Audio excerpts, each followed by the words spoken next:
Good evening, ladies and gentlemen, boys and girls, freaks and geeks, worms and germs, and welcome to the cocktail hour.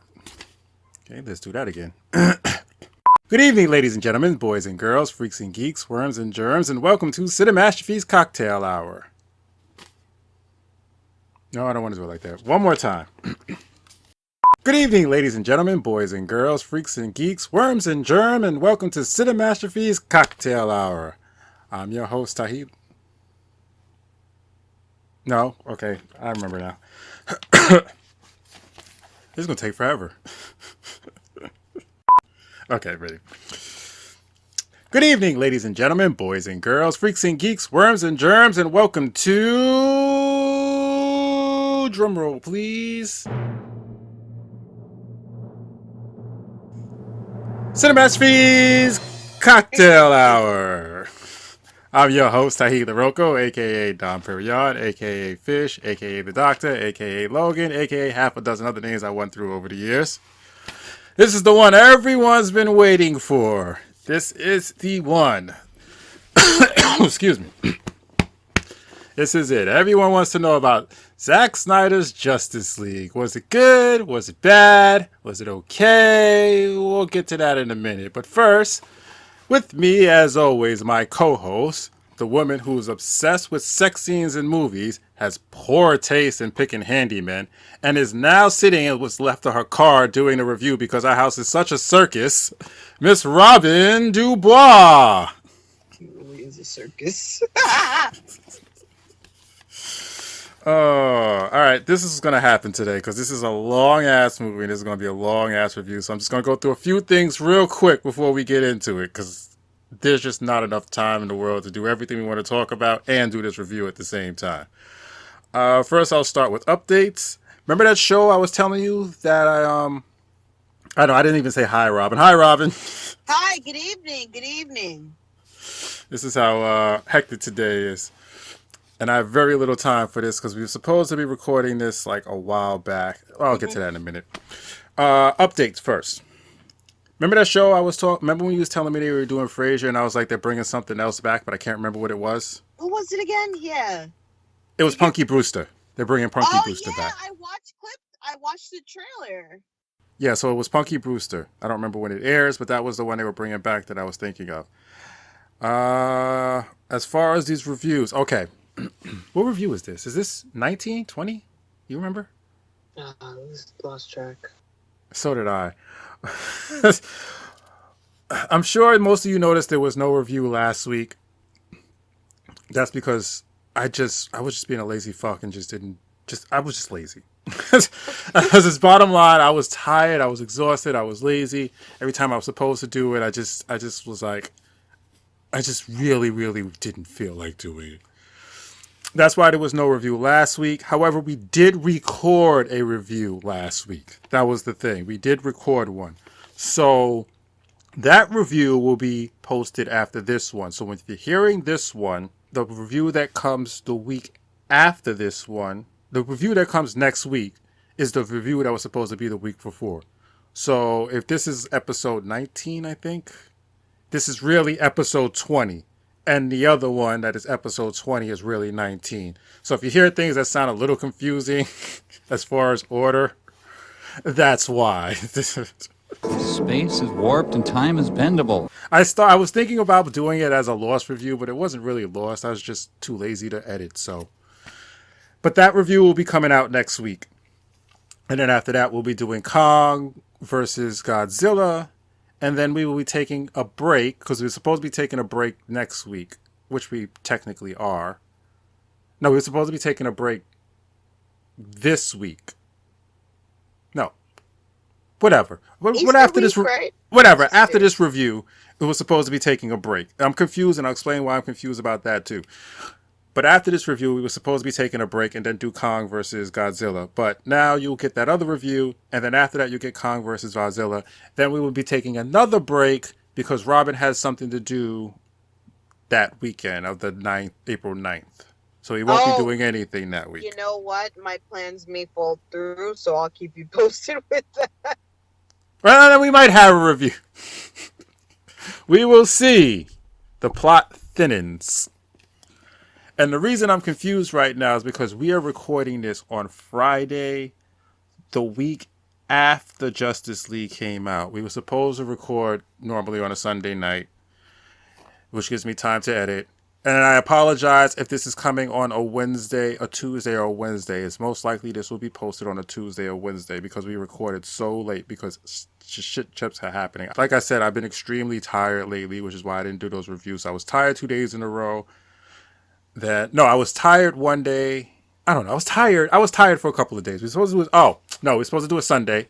And I was watching wrestling. So we were supposed to do it Monday. I came home. I was extremely exhausted. I went to sleep. We were supposed to do it Tuesday. People were watching TV. It was extremely loud. You can hear it through the floor. So I couldn't do it then. And then yesterday we were supposed to do it. And I had a migraine so bad that I literally threw up. So there was no way in hell I was going to be able to do this. So that's why this is late. This will probably be on a Tuesday. If it's on a Tuesday or a Wednesday, I apologize for it being late again.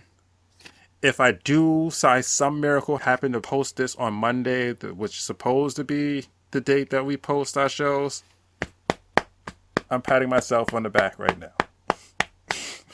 Because I have a very busy weekend. But we're going to do this. Next. Did you watch Young Rock? I did. I enjoy that show.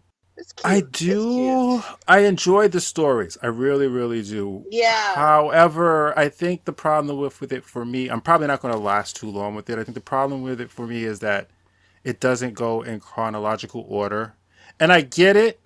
Like, if you're talking to your friends and you're telling stories, you're not going to tell your friends stories in chronological order. You're just going to tell stories based on the situation you're in at the time when you're telling the story. Just like Budapest all over again. You and I remember Budapest very differently. That's how people tell stories. Something reminds them of a story and they tell it and it don't tell them in order. I get that. But as a visual media, it works better for me if I can see things in order. Like, I would have preferred if they did one season Rock as a kid, the next season Rock in high school, and then the next season the Rock in college. The jumping around thing just doesn't work too well for me.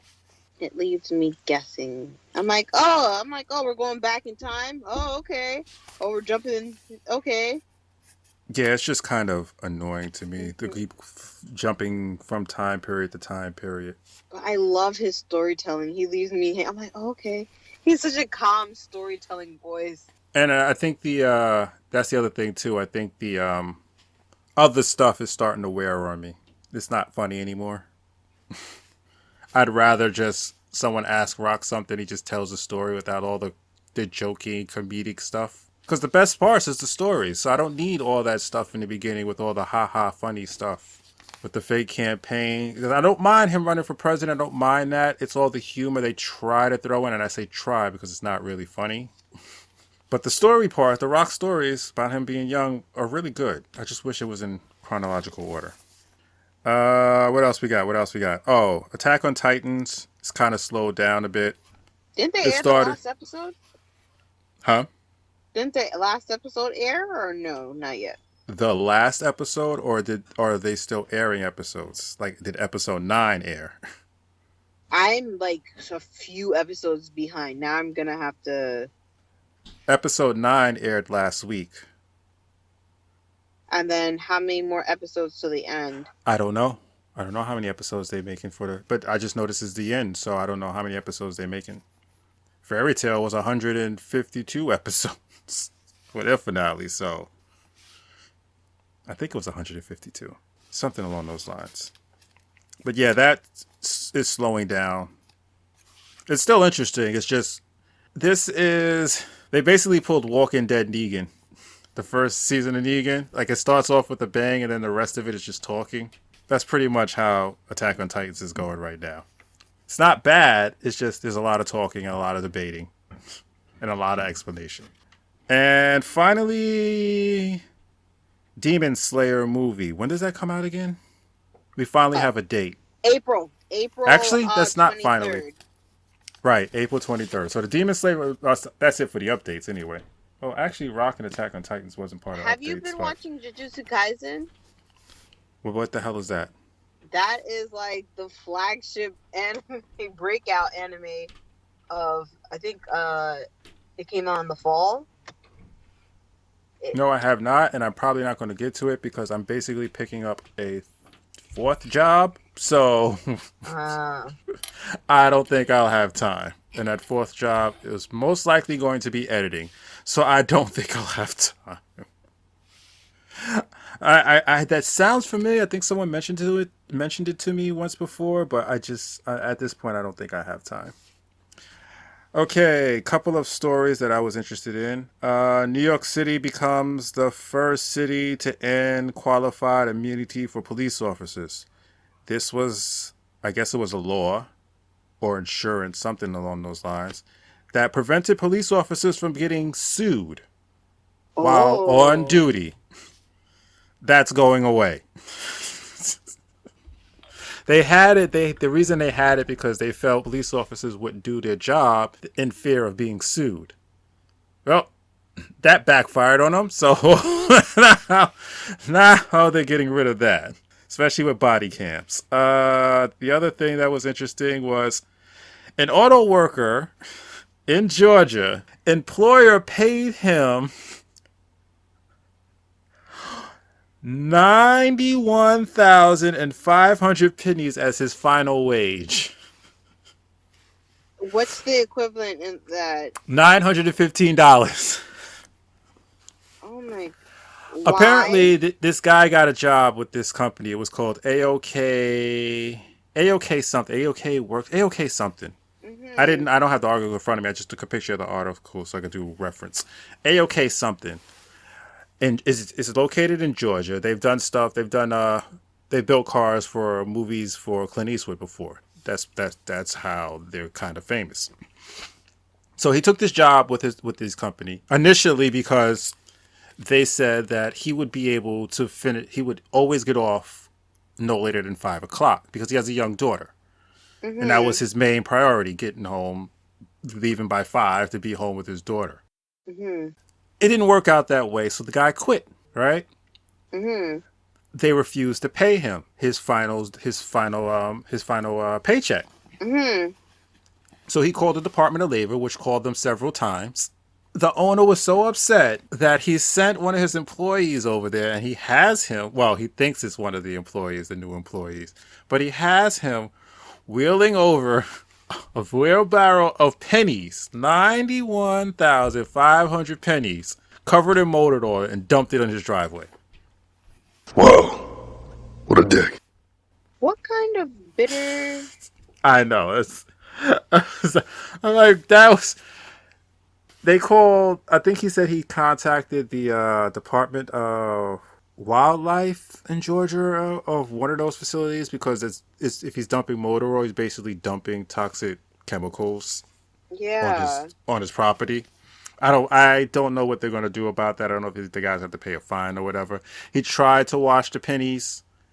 The oil wouldn't come off. He has to clean the pennies one by hand with a cloth to get the motor oil off of it, or engine oil, something along those lines. I would sue the fudgy foo-foo out of it.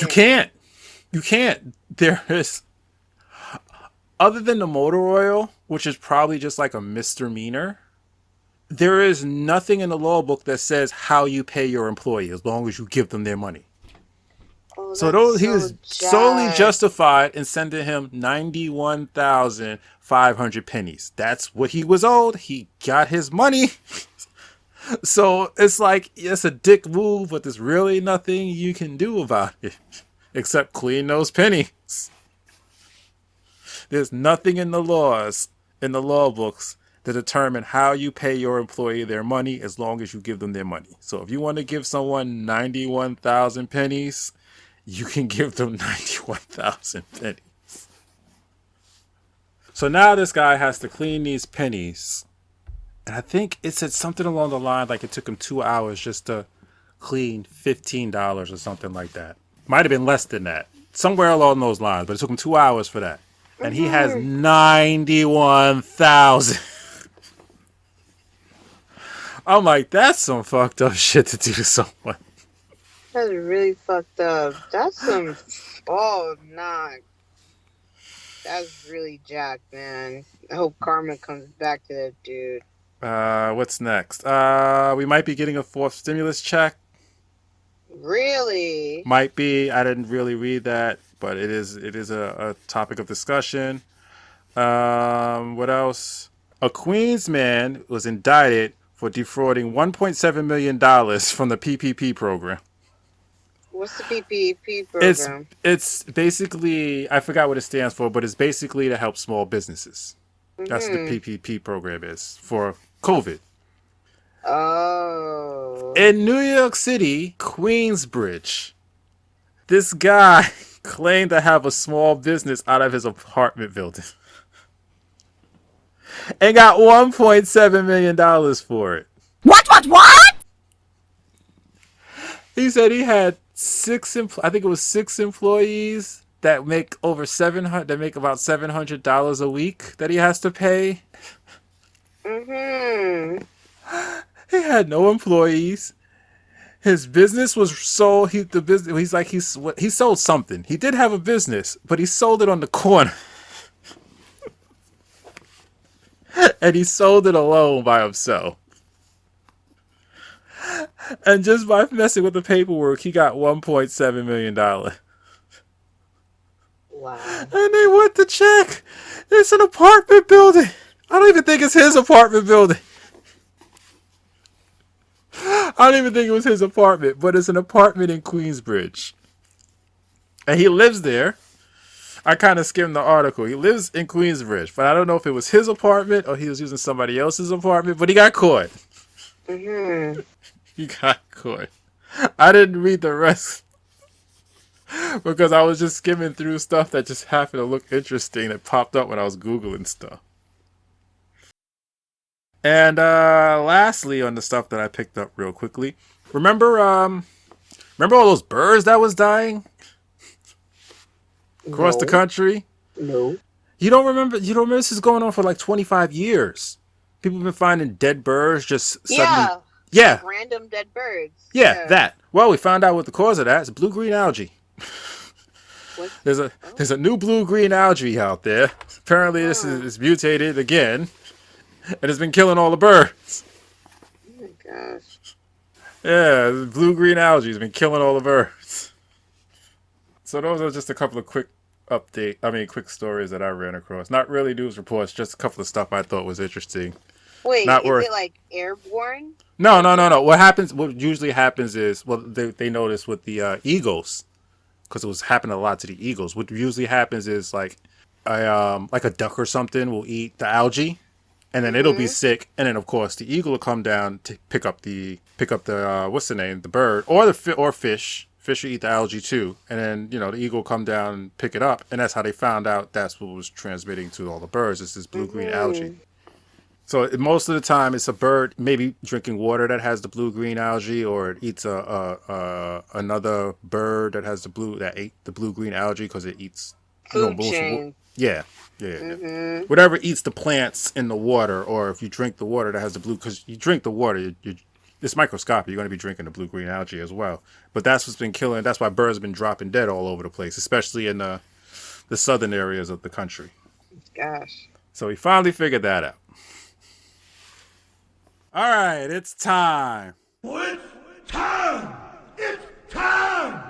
It's Vader time! This is what we haven't been waiting for here. Justice League, Zack Snyder's. Oh yeah, that is it. Zack Snyder cut. Snack Snyder. Okay. All right, so I'm gonna say a little bit before we go into details. I'm gonna say a little bit. This movie was it was long. It did not need to be 4 hours. It really did not. I couldn't even watch it in one sitting. I had to watch the first 2 hours and then watch the second 2 hours on a different day. Because that first 2 hours dragged. I mean, it dragged like a motherfucker. I watched it all in one sitting, and then continue on. I don't know how you sat there through that entire 4 hours. Because at that first 2 hours, I was sleepy. The last 45 minutes, I started getting tired, but I didn't want to give up. I only have 45 minutes left. That's when you want to turn it off. That's when you turned it off, or what? No, that's when I started to get tired and wanted Oh, to take a nap, but I didn't yeah, want to give up. yeah. Yeah, it was just, oh my God. I couldn't do it. I couldn't do it. I wanted to do it, but I couldn't do it. I got the chapter 4 or part 4 or whatever they're calling it, and I was like, yeah, no, I'm done. The special effects still look like shit. They still look like shit. Uh, there was a lot of good stuff that was added. There was a lot of good stuff that was Mm-hmm. added. But then there was a lot of stuff that was cut out that needed to be cut out. This is why this movie was 4 hours long, and it did not need to be. And it was all in the first 2 hours that the stuff really needed to be cut out. Was it better than Whedon's? Yes. Yes, it was. The I story was agree, more definitely. the story was more coherent. Things that seemed like they were going somewhere and disappeared in the Whedon version now made more sense, especially with certain scenes that was added in.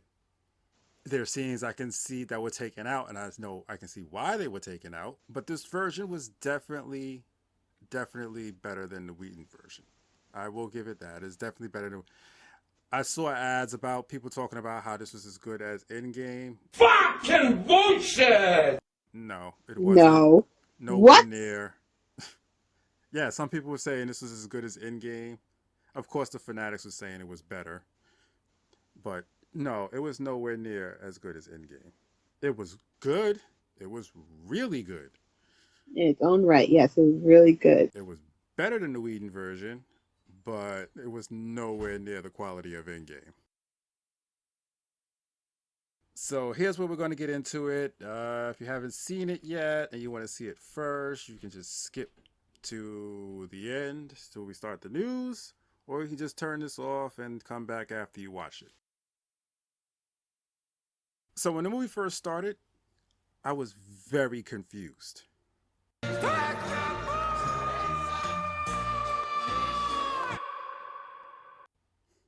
Ditto. I, Ditto. I was not confused about what was going on.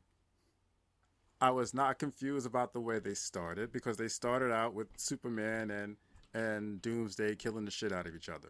So no, that's not why I was confused.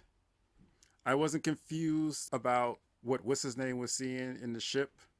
Lex Luthor Luthor, was I seeing the was shit. confused. I'm I like, what the wasn't. fuck? Nope, I wasn't confused about that at all. I knew exactly. What I was confused about was, for the life of me, I could not remember how the Whedon version started.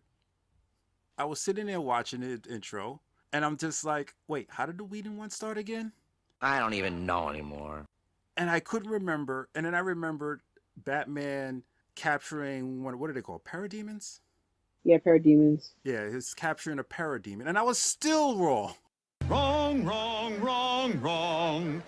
Wrong, wrong, wrong, wrong. You're wrong, you're wrong, you're wrong. Because the Whedon version actually started with the reshoots of the home video of Superman.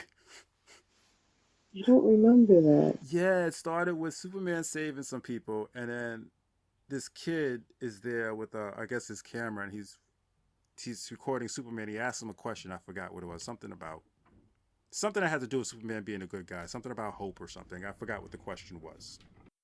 Does your thing really stand for hope? Yes, it does. But it looks like an S. Yes, it's meant to. It's meant to wind like a river.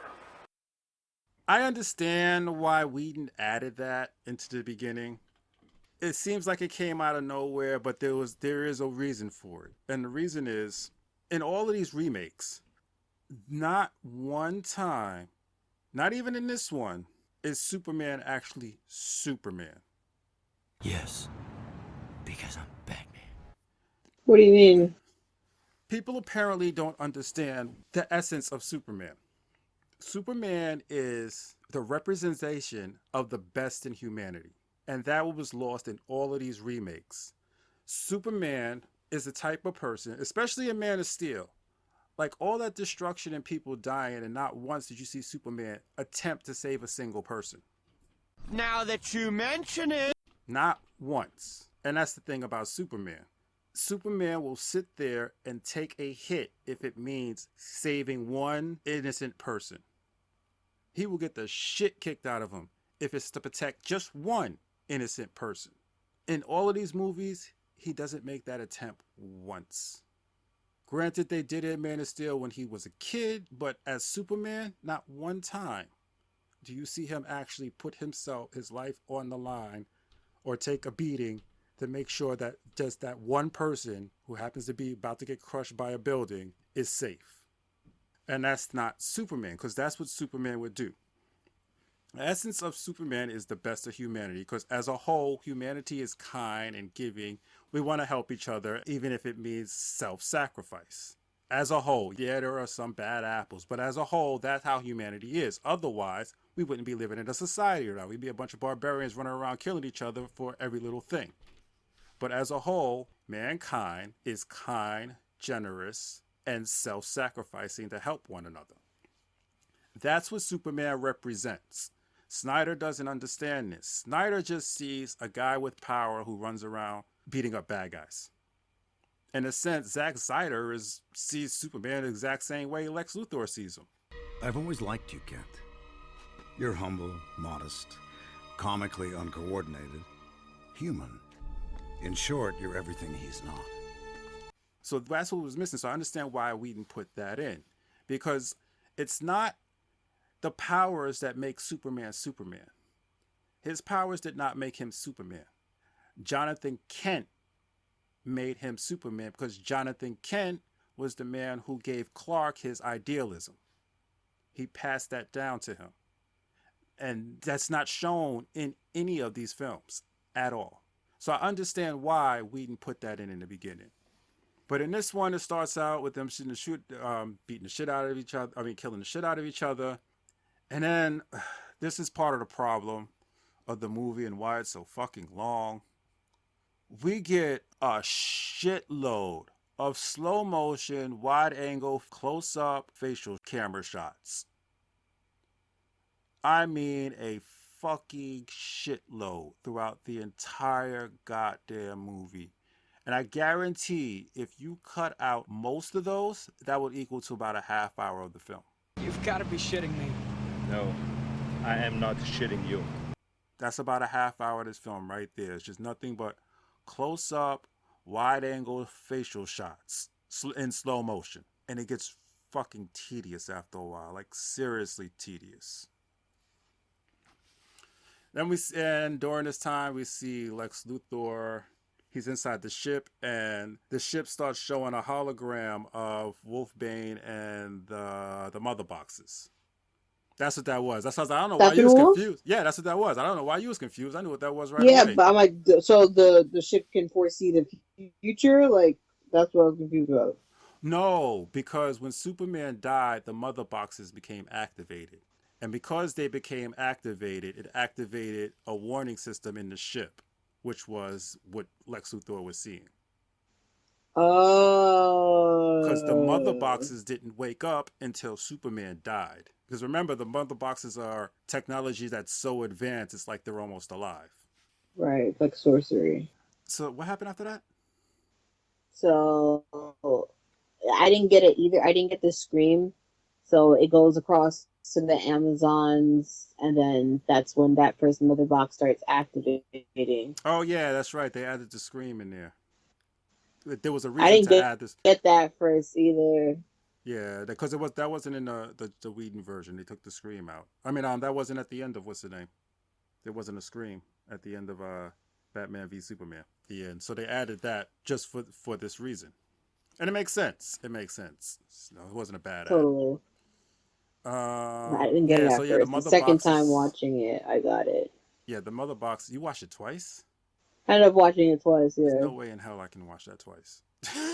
There's no way in hell I could watch that twice. Not even sitting through it 2 days in a row like I did the first time. It's just, I could probably watch the second half again, but that first half, nah, man. Nah. I wasn't even going to watch it a second time. I can't even remember half the stuff in the first half because most of it was just garbage. Garbage. So what happened? What happened after that? Right. The mother So boxes pretty wake much, up at the Amazon. They show that. What happened right. after that? And then after that, then the mom's like, we have to contact Diana. She'll know.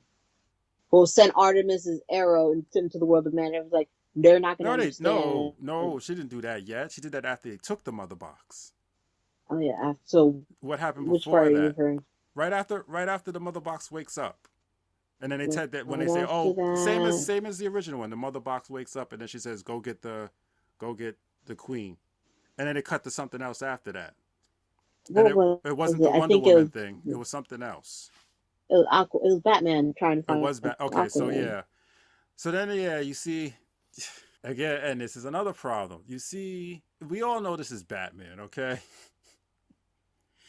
He's riding through the forest, which was a nice addition to show how he got to where Aquaman was. I'm not bad mouthing that. What I'm saying is that could have been cut down. That was way too fucking long because we all knew it was fucking Batman. Like you all knew it was Batman. I will say though, I sat and watched it with the people. It was like I sat and watched it with my friends the second time. They didn't know who the hell it was. They're like, who is that? What's going on? Who is Are that? you serious? How do you not know that's Batman? No, they didn't know. Are you fucking kidding me? How do you not know that's Batman? Even if you didn't see the Whedon version, who else would be traveling like that? I was like, okay, as soon as I saw it, I was like, oh, who's it? Oh, okay, yeah, that's obviously Batman. It's kind of cold. He must be going to look for Aquaman at this point because you already know he's trying to start a team. So there's really no one who'll be out there in this movie searching for things. Steppenwolf is coming from space, so who else would be wandering around looking for somebody? So I'm like, what do you mean they didn't know it was Batman? How do you not know that's not Batman? Well, apparently, I guess there are people out there who don't know. But either way, that could have been cut down. Because that went on for like 5 minutes for no reason. Didn't need to see him riding around on a horse for 5 minutes. So he goes to Aquaman. That scene was a little longer. The conversation was a little better. And then he jumps in the water. And the villagers start singing. And the lady sniffs his clothes. Which was fine when it first started. After 5 seconds, you should fade to another scene. We get it.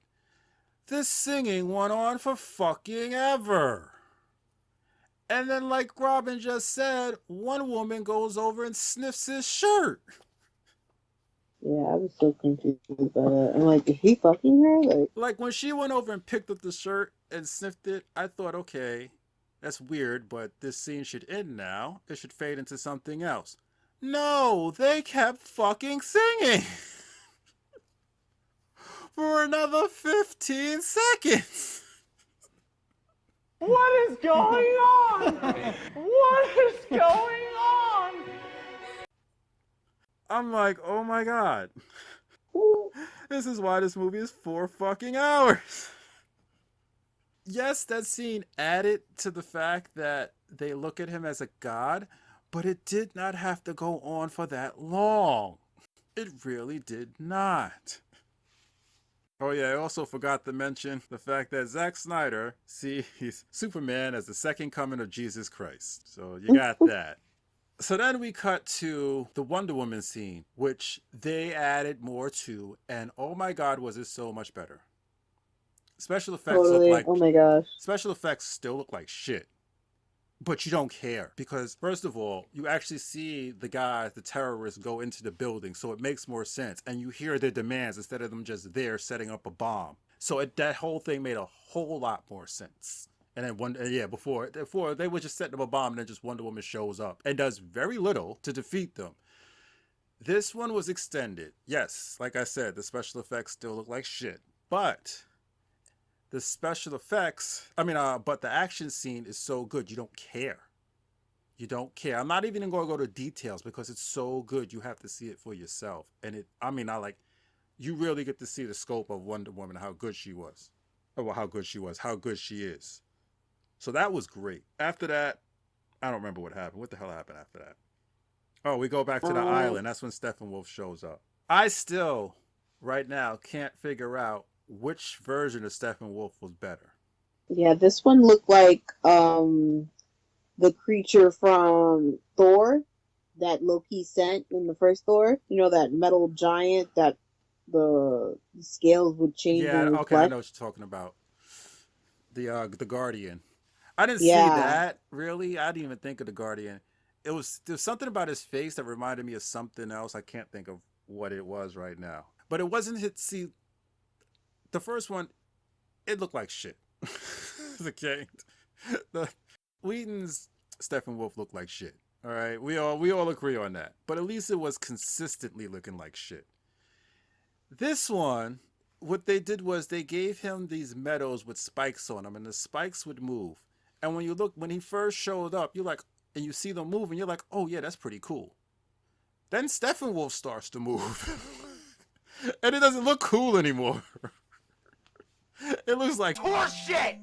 And I didn't say horse shit, I said whore shit. Like a whore taking a shit! But then later on in the movie, in a different lighting, it looks kind of good. But then again, later on, it looks like shit again. So I don't know which one was worse. I don't know if I prefer consistent shit or shit that varies from hard to soft. I don't know which one I want. I prefer not to have shit at all, but if I have to pick, I don't know which one I want to pick. So I'm not sure how I feel about the Steppenwolf. They added a few extra scenes to the Amazon fight, which was great. Okay, it was good. It was great. I don't remember if those bodybuilding Amazon women were there before. I think they were. Because I know there were some Amazon. I know the Amazons, they did the same thing. They collapsed the thing, but I don't remember if the giant bodybuilder ones were the ones collapsing it, or did they have like a bunch of ropes and pulled them? I don't remember at all. I just remember No, them yeah, they collapsing it. had them before because I was like, damn. Yeah. Damn each time for them. Horrible death. And again, for a race full of nothing but women who are constantly getting murdered, there are a shitload of them. They're like fucking ants. I was thinking that. I'm like, how are they reproducing? Like, As you think their numbers would dwindle, but they just keep increasing. and mind you, they had a war too that I don't even remember. We'll talk about that because they had a war with Atlanteans too. So I'm like, so this is what's left of them? They had a war. A lot of them died in that war. They got oppressed by men. A lot of them died there. Steppenwolf came and killed a bunch of them. Nazis came and killed a bunch of them. Yet their numbers never dwindle. A fucking roach infestation. Oh.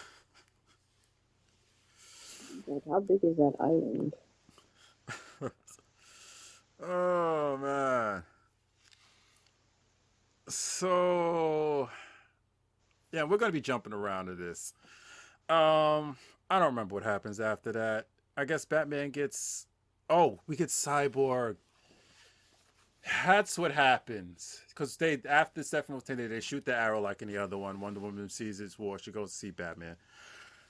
While during this, in between this, we get to see the stuff that was cut out for Cyborg. You said the right word! I think business is about to pick up! Ray Fisher, shut the fuck up. I enjoyed seeing more of Cyborg, honestly. Why? I'm like, oh, what a good story. With his mom and like the game, watching the game. That was actually a real football team they versed. But he was dry as fuck. And Ray Fisher, his acting needs much to be desired. First of all, Cyborg the entire time was an android. He literally showed no emotions at all. I don't think Snack Cider understands the difference between an android and a cyborg. All right, let me break it down to you right quick. Cyborg is humans that has been augmented. Let the woman go. You are under arrest. Not a machine that looks like a human. My positronic brain has several layers of shielding to protect me from power surges. It would be possible for you to remove my cranial unit and take it with you. That is the difference. Why this man had no personality throughout the entire movie, I don't understand. Like, literally zero.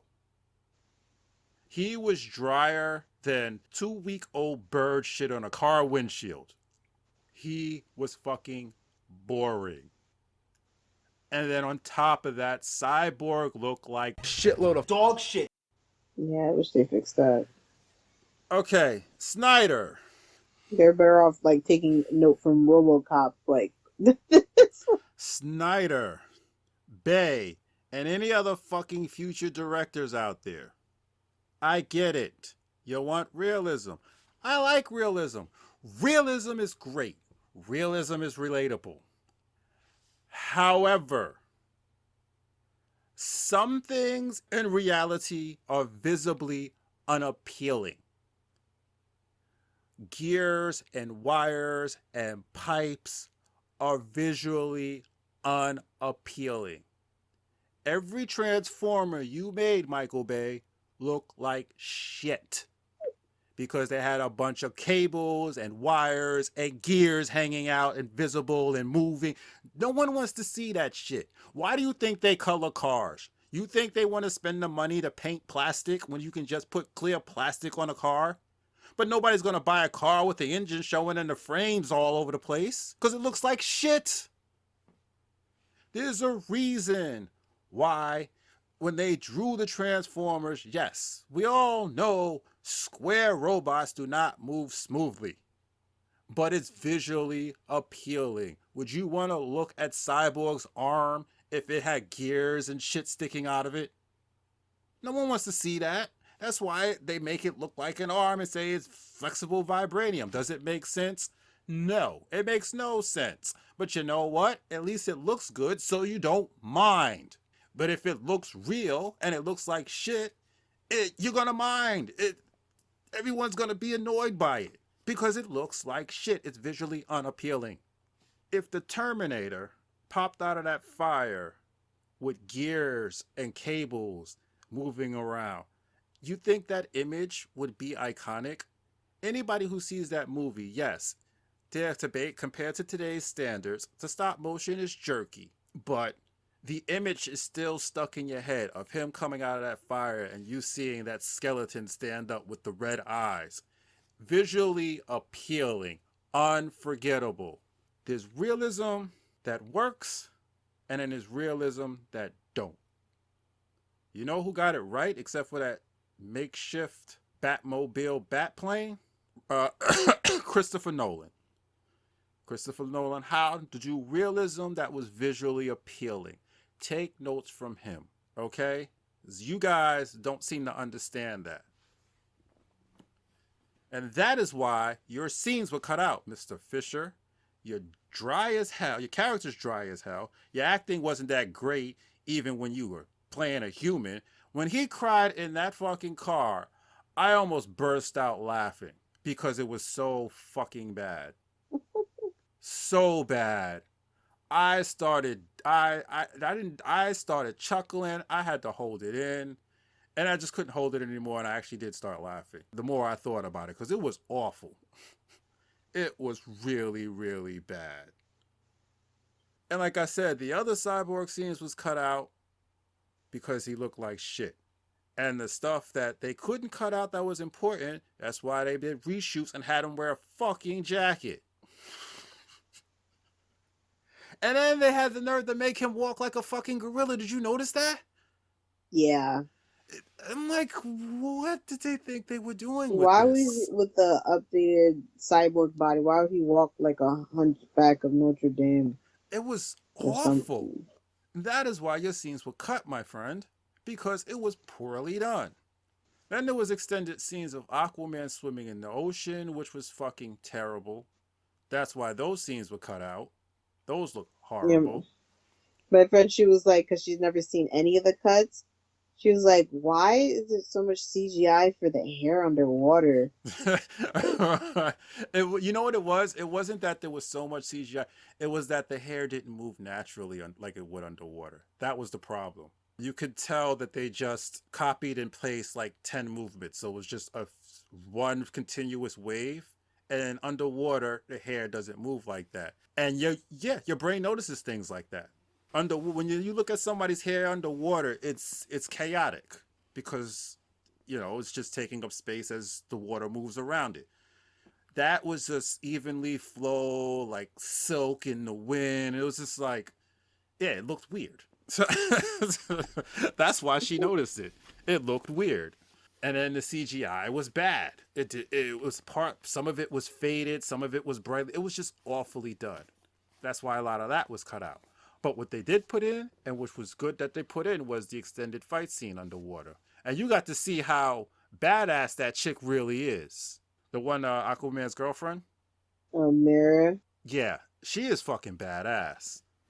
Like that. I liked her better in this movie than Aquaman.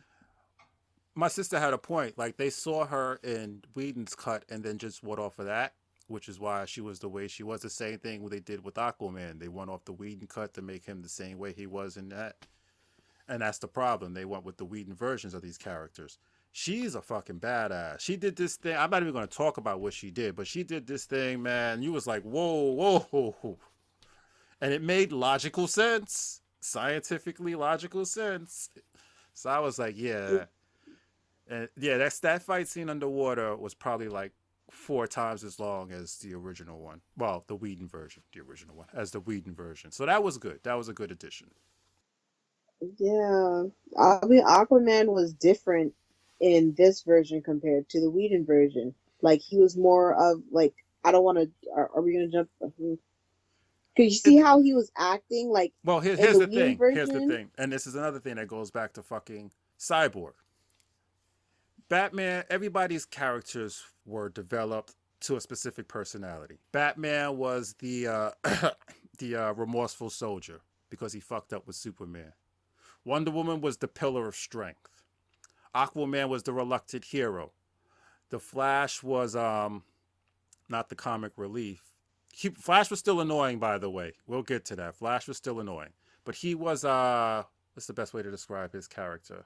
Without saying he's annoying. What is the best way to describe his character? He was the bubbly. No, he wasn't bubbly. He was the nervous newcomer, the type who's uncomfortable, so they always they ramble. That was his character. The nervous newcomer. Yeah, the type of person who's uncomfortable in stressful situations, so they tend to ramble. Not to be confused with Spider-Man, who tells jokes in order to throw off his enemies and to keep calm. The opposite is when you get nervous and you start talking a lot in uncomfortable situations. That was his character. What was Cyborg's character?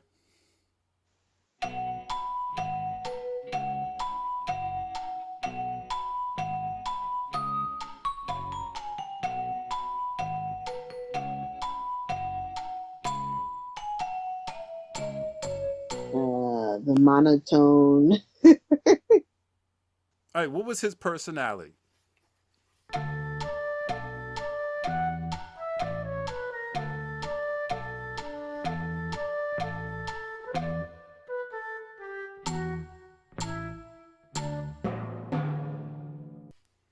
Exactly. He didn't have one. He did not have one, which is why most of his scenes were cut out. He had zero personality. I don't know what they were thinking. I don't know why he was written this way, but it was awful. Yes, the story about how he became Cyborg was good, but his character, Ray Fisher's acting, the dialogue written for him was all terrible. Just completely awful. Good job. I don't remember what happened next. I'm just going to skip to what I'm thinking of in my head right now. Mm-hmm. We actually get to see, what's the name, escape. Lex Luthor escape in this one. They don't show how he escaped, but we actually get to see him escape. Or did they show how he escaped? No, they didn't. That was the same cut from the other movie. I don't remember an escape scene in Whedon version. There's no escape scene. You just see him in the insane asylum. Lex, hurry up, hurry up. I don't remember that in the Whedon version. It was actually an end credit. I don't know. Nope, that wasn't the end credit. The end credit was Deathstroke. That was Lex Luthor's scene. Yeah. That whole scene. I don't remember that part being part of the end credit at all. I just remember remember it cutting to the boat and then Deathstroke going over there and what's the name talking about he's about to make a Legion of Doom. That's all I remember from the end scene. that was the same and then it jumps to the boat scene. That was the same. Because I remember the prison at the end of Batman v Superman. Yeah, Arkham Asylum. And that was my other question. Why the fuck is Lex Luthor in Arkham? Because he's right. He tried to destroy the. Another thing my friend brought up, I'm like, yeah, they don't put rich white people in places they need to be. They just go to cushiony insane asylum. So I'm like, wait a minute. He's not insane. He was never insane. He's just a criminal mastermind. So why was he in Arkham Asylum? He just needed to be in regular jail. No, they send the rich, cushiony, white guys to crazy places. No, it's because these dumb fucks put Gotham and what's the name right next to each other, and apparently that's the only place you can send criminals for both Metropolis and Gotham. Well, that's just silly. Don't they have prisons? I think they have prisons. Metropolis does have its own prison, you know. Yeah, they did. So that's weird why they sent him to Arkham. Because they put Gotham City right on the other side of the river to Metropolis, and apparently Metropolis doesn't have one now. Because these people are fucking idiots. B-A-T, dog. B-A-T, Rhode Island. So, what else can we talk about? I guess we can just jump to where he gets to see the Flash. Same scene. Oh, well, that's right. We get more of the Flash scenes. We get to actually see the Flash do Flash stuff when he tries to get a job. See Iris, we see Iris, and they made her black again, which is cool. Yeah, and they're actually keeping her for the Flash movie. She's going to be the Iris in the Flash movie. Obviously, it was going to do that. There was something about that scene though that I don't remember if it bugged me or the hot dogs. No, it wasn't the hot dogs. The shoes burning off, but that makes sense. No, it wasn't that. I forgot what it was, but it was something weird. The fat ass truck driver who picked up a dirty sandwich off the floor to eat. That whole scenario, that whole setup was kind of dumb, but it was nice to see the Flash do something. There was something. Oh, yeah, that's what it was. That's the fact that he broke through the window. That was fucking stupid. That was dumb. At first when it did it, I thought it was dumb. And then I said, well, maybe he doesn't know how to use his powers. But then later on, he uses his phase powers. So why the fuck did he break through that window when he could have just phased through it? Right. That's what it was. That was just fucking stupid. I don't know why they did that. I was like, okay. At first, I was like, well, that's stupid because the Flash can phase through. I was like, but then he is young. Maybe he doesn't know how to phase yet. Then at the end of the movie, he fucking phases. Why did he do that when he went through the fucking window? Now this woman got to pay for a brand new window because you're a dumb fuck. Stupid! You're so stupid! So that bothered me because that made no fucking sense.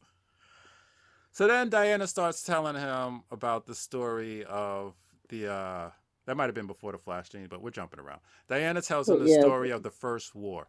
This was great. Besides the great. Oh my gosh. Hold on. Besides the slow motion for no fucking reason. So we get to see Darkseid come to Earth. Now, I don't remember Darkseid having a fucking hole in his chest, but then again, I've never seen Darkseid without a shirt, so I let it go. So Darkseid comes to Earth, and we get to see him fight the old gods, the Amazons, the Lanteans, the men, the Green Lantern Corps, and we get to see them all, and it is glorious. Glorious. No, I won't give in. I won't give in till I'm victorious. And I will defend.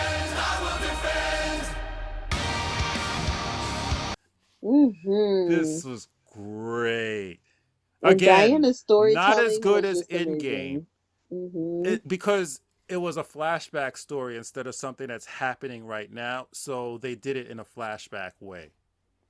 You know, it wasn't one continuous battle. This would happen, that would happen. It would cut to this happening. Unlike what's the name was like, it was just one streaming battle. Everything is pretty much going on at the same time because it was a flashback instead of, you know, the battle right now. Like you would film it now if it was a battle. So, like they filmed the Dark Side. I mean, the Steppenwolf battle because that's an actual battle happening. But because this was a flashback, they cut it up a certain way. But it was still great. It was still great. Who the hell kicked Darkseid's ass? The final blow was Ares. Ares, yeah, Ares. It was Ares that kicked. Hello? Yeah, I'm here. Oh, my screen did something funky. It scared me. So yeah, it was Ares who kicked Darkseid's ass. So yeah, but this fight, woo! Man, if this had been in the first movie, Whedon wouldn't have got as much shit. Because this fight was great. So we got to see that.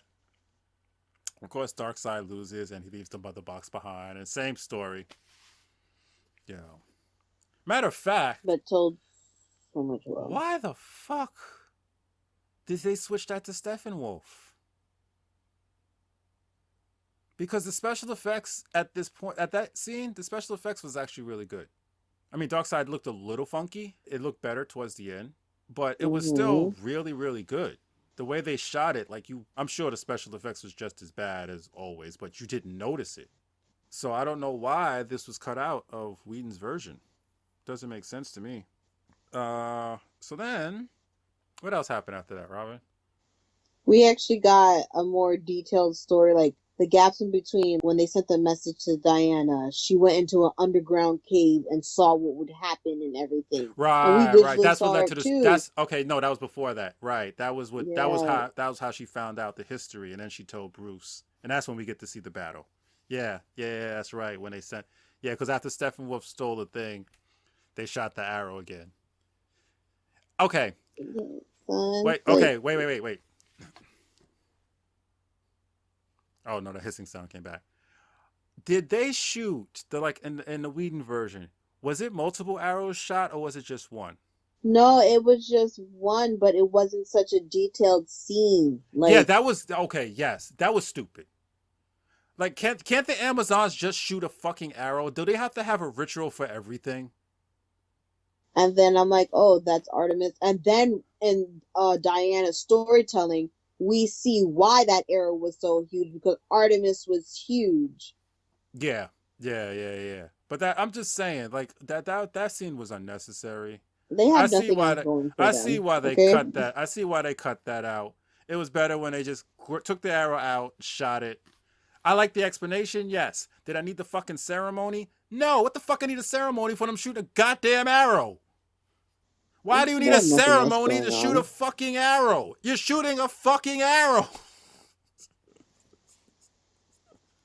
And this was a long goddamn ceremony. They bring out this giant box to open it up and pull out an arrow that's not even its full size as a box. So what the fuck did you have that giant box for?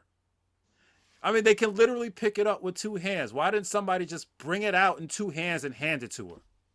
Fucking hell. Dragging the movie out for no fucking reason. And that fucking Amazon music was getting on my nerves. Wonder Woman's great. Wonder Woman's music is great. The Amazon music, not so much. I can only tolerate it for so many times. Okay? Every time a fucking Amazon came on the screen, they played that fucking music, including Wonder Woman. And you know, I have to bring into mind, so like the Amazons who lost their lives fighting Steppenwolf, they were there since the Great War, and I'm like, oh wait, that one died. Oh shoot, that one died too. That one died too. So they Who fought in the Great cares? There's War. plenty of them, apparently. The main ones at least died. And then that's why the queen was so butthurt, especially butthurt when they died. Like, oh, they've been by her side for like ever fighting this war. Apparently, they're as Okay. common as herpes, so who cares how many die? Fucking Amazons. Goddamn roaches. The end of the world is going to be nothing but Amazon and roaches running around. The ultimate survivors. What is that?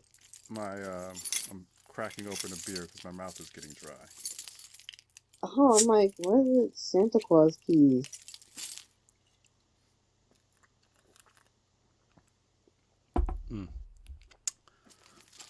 So then what happened? So after that, they gather everyone. They go pick up the start Flash. gathering. And then Commissioner Gordon calls Batman after they pick up the Flash. Then we get more Cyborg story. Oh yeah, that's right. Cyborg shows up. That's right. Oh, cause yeah, like in the Whedon version, the Parademons start kidnapping people, and then Cyborg shows up because you know what? I don't know. Cyborg has one of the mother boxes at his apartment. Oh right, we forgot. Cyborg went and buried the mother box. That's right. He went and buried the mother box. Because they're about to come get it. And then they came. He went and got it. Came back? No, he went and got it later. I don't remember in either version. How the fuck did they find the people that was kidnapped? They followed them underground. How did they know where they were?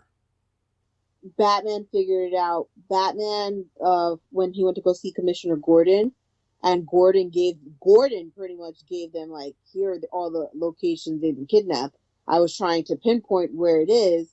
Batman figured it out, and Cyborg figured it out. Oh, they and triangulated. Okay, I was like, okay, pretty much it was Gordon who gave them the stuff. He's like, this is where everyone's been picked up. I'm trying to figure out the connection. Yeah, that's and then after Gordon gave him the Batman the stuff, that's when Batman and Cyborg figured it out. Yeah, that's pretty much when I was fading because that was right before part 4. That was the end of part 3. He was funny. I love that Commissioner Gordon.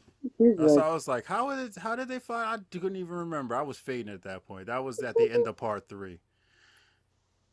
So yeah, they go to the tunnels, and this fight scene is actually much different than the Whedon version. Yeah, it was. The Flash did more.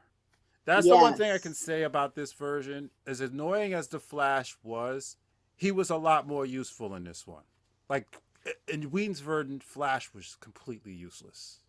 Right, and they had to like push him to do something. They had to push him to do something. He always messed it up. He was like seriously completely useless. He was basically Jar Jar Binks of that movie. So and then they changed it. How did Cyborg's dad died in the first? I don't remember his dad dying at all in the Whedon version. I think he lived. I could have sworn Stephen killed him or something. I don't remember. I think he lives. I don't remember. I honestly don't. But right, and then like there was mad extra scene because we didn't see the people get out and be sanitized and stuff. We didn't see all that. That was none of that was in there. So back to this though. Yes, Flash was more useful. I want to talk about this before I forget. He actually did stuff here. Like he helped the people escape. I mean, he kind of did in the other one, but not really. Like he was just he was just more useful. He actually did stuff. He wasn't scared to do anything. The jokes was actually kind of funny in a way in this part. Cyborg sort of kind of made up. It's hard to tell since his acting was dry anyway, so I don't know if he made up with his dad or what. I think the only emotion he showed... No! He didn't even show emotion. He did make up with his dad. He didn't even show emotion. He In did. his dad was about to get murdered. He screamed, but it was such a non-interesting scream, a non-interested scream. He might as well just been yelling at a TV for no reason. It was just like, no. I was like, wow, way to show concern about your dad getting about to be murdered there, buddy. Like, what's in that? Oh yeah, when he was about to be murdered, not when he actually died. Oh. No, yeah, it was when he was about to be murdered. Even when he died, he didn't show any emotion. He did the same thing. He just kind of like was like a no and just watched his father die. I find it extremely difficult to predict what you will find acceptable. I don't know, maybe he was trying to show emotions with his eyes. His eyes He did when he was talking to his mom. His eyes like, look shocked. His eyes look shocked. Everything else looked money calling. Oh, maybe he was supposed to show empathy. I don't know. So, yeah, they had that fight scene, which is pretty good. How the hell did that fight scene end? Pretty much that Steppenwolf Aquaman came to the rescue. No, besides that, like, how did he get rid of Steppenwolf? Did he? He didn't leave with the mother box, right? Crawler. He didn't get with the mother box, right? No. Yeah. Okay, I remember now. He was getting his ass kicked, so he hit the wall and then teleported out, and that's when the water came in. I forgot what it was that was the game changer, but he just ran pretty much. Because they didn't have the mother box. That's right. They went without it. So yeah, something was a game changer at that particular point in time. And Steppenwolf was like, well, let me get my ass out of here. And he just flooded the tunnel. I don't remember what the game changer was, though. I'm trying to remember. So then he goes back and has more contact with the Shadow Man. With Darkseid. Well, I was going to say Darkseid, but I was trying to remember because at this point, somehow Steppenwolf figured out that the anti-life equation was on Earth. Because the second mother box showed him a vision and showed him. Right, okay, right. That's right. He went back. After he escaped, he went back. Yes, and the two mother boxes showed him the vision that the anti-life equation was on Earth. So then he contacts Darkseid and tells him. And this Darkseid actually looked pretty good. So good. Like, I'm like, wow, what an intimidating figure. Yeah, the first one looked kind of weird, especially with the big hole in his chest. But this one actually looked pretty good. It was primitive Darkseid. That was primitive Darkseid. Pretty much. So now this is not really about getting the mother box. It's about getting the anti-life equation at this point. This is when Cyborg goes and gets the mother box that he buried somewhere. Brings it back. Explains to him what it is. At his grave. Oh, yeah, that's what it was. Yeah, so he brings it back, explains to him what it is, and then they come up with the idea to use it to bring Superman back. So they go to the ship. Okay, because I've been having a debate with this. What ship is that? That's Superman's ship. How did they get Superman's ship? That's what I need to watch freaking, what's that movie? It's either Batman vs. Superman or I need to watch Superman, because why is it still in the middle of... Because I thought that was the ship... I thought that was one of Zod's ships. Right? Yes, that would make sense. And then I was thinking maybe that's the pod they found in the Antarctic, right? Right. So I'm thinking maybe it's that. But then I'm like, didn't he take that to the Fortress of Solitude? So it can't be that, could it? I was so confused. So I'm like, where did they get this ship? And what made me ask this question was two things, because when they get there, the robots come out. And they're like, it's like they know he's here, right? So I'm thinking, all right, maybe they just recognize kryptonite DNA. Then I see Superman's costume in the background. I'm like, why is Superman's suit on that fucking ship? Isn't that Zod's ship? And I was like, okay, maybe it's the ship that had the scout ship that they found. But even if it's the scout ship, still, that's a house of Jor-El Crest. If that's not their ship, why the fuck is that on there? Did they just ride around having spare clothes for anybody who just might happen to get on that ship? It's like, why is that there? So whose ship is that? And if it's Superman's ship, how did they get his ship? Although I'm pretty sure his ship wasn't that big. So now it's like, okay, so that's the scout. That has to be the scout ship because he came as a baby. So there's no way his ship could be that big. Not the baby pod. So that has to be the scout ship. But that still goes back to the question, how the fuck did they get the scout ship? Didn't he just take the drive? Because that's all they needed. And the drive was in an American airplane. Now I'm so confused. So I don't With understand that also. how they had that ship. Or why is there a Superman outfit on that ship? I'm very confused by that. His multiple outfits. Multiple outfits. First of all, I just saw the red and blue one. Which again, why the hell is that on that ship? Yeah, remember how like in Superman's Fortress of Solitude you see the different, like pretty much like Batman's cape, different versions of his suit. I'm like, oh, they have like all the Superman suits. Like, and that's another question I had. I was thinking about why is this. I want to know the meaning behind the cape. Like Superman has a cape because he flies, and having a cape when you fly is cool. And capes are also to comfort those in need, according to Lemillion. So, what is the significance of the cape? I was dead thinking that.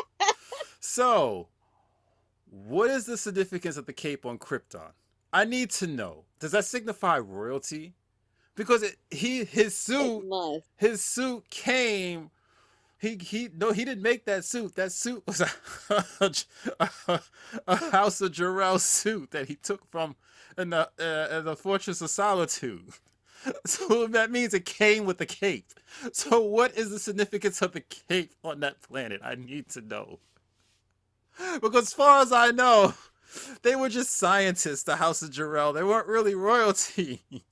They were scientists and judge. So were they royalty? Is that what that signifies? Does everyone in royalty wear capes? I need to know. Inquiring minds want to know. I want to know. I've never heard of just going into a closet and pulling out an outfit that automatically comes with the cape. I need to know what the significance is. Someone please tell me. So I'm not up at night thinking about this. I have to know what the significance of the cape is on Krypton. Oh, just automatically, his suits comes with capes. Every single suit had a cape, just automatically. I must know what is the significance of the capes.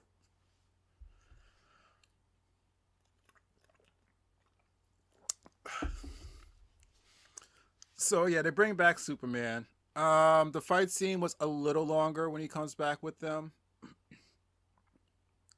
The only difference. Wait, let's rewind.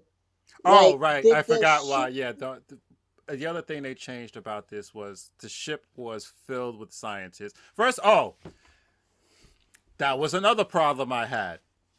Cyborg's father gets kidnapped by a fucking alien. Nearly killed. Beat up, mind you. Nearly killed. Has to go through quarantine, fill out a incident report with the alien police. That's what I was just going to call them. They have a name, but I'm just going to call them the alien police. And goes right back. Who the fuck is going right back to work after that? That was Cyborg's problem with him. And remember, Cyborg's mom was defending him. The next day, I understand. 3 hours later, after being kidnapped by a fucking alien, you go to work? That was Cyborg's problem with him, and now we saw why Cyborg had been. That makes no lot. There is no human being in reality who is going back to work after being fucking kidnapped, let alone by a goddamn alien 3 hours later. I'm sorry, I'm allergic to bullshit. That really bothers me because that's fucking bullshit. That was forced, contrived to have their little sacrifice scene. Fucking stupid. They could have done it a different way. They could have waited till the next day to bring Superman back. That would have made more sense. 3 hours later, he's back. Who does that? No one is doing that. The next day, yes. 3 hours, no person after being kidnapped is going back to work 3 hours later.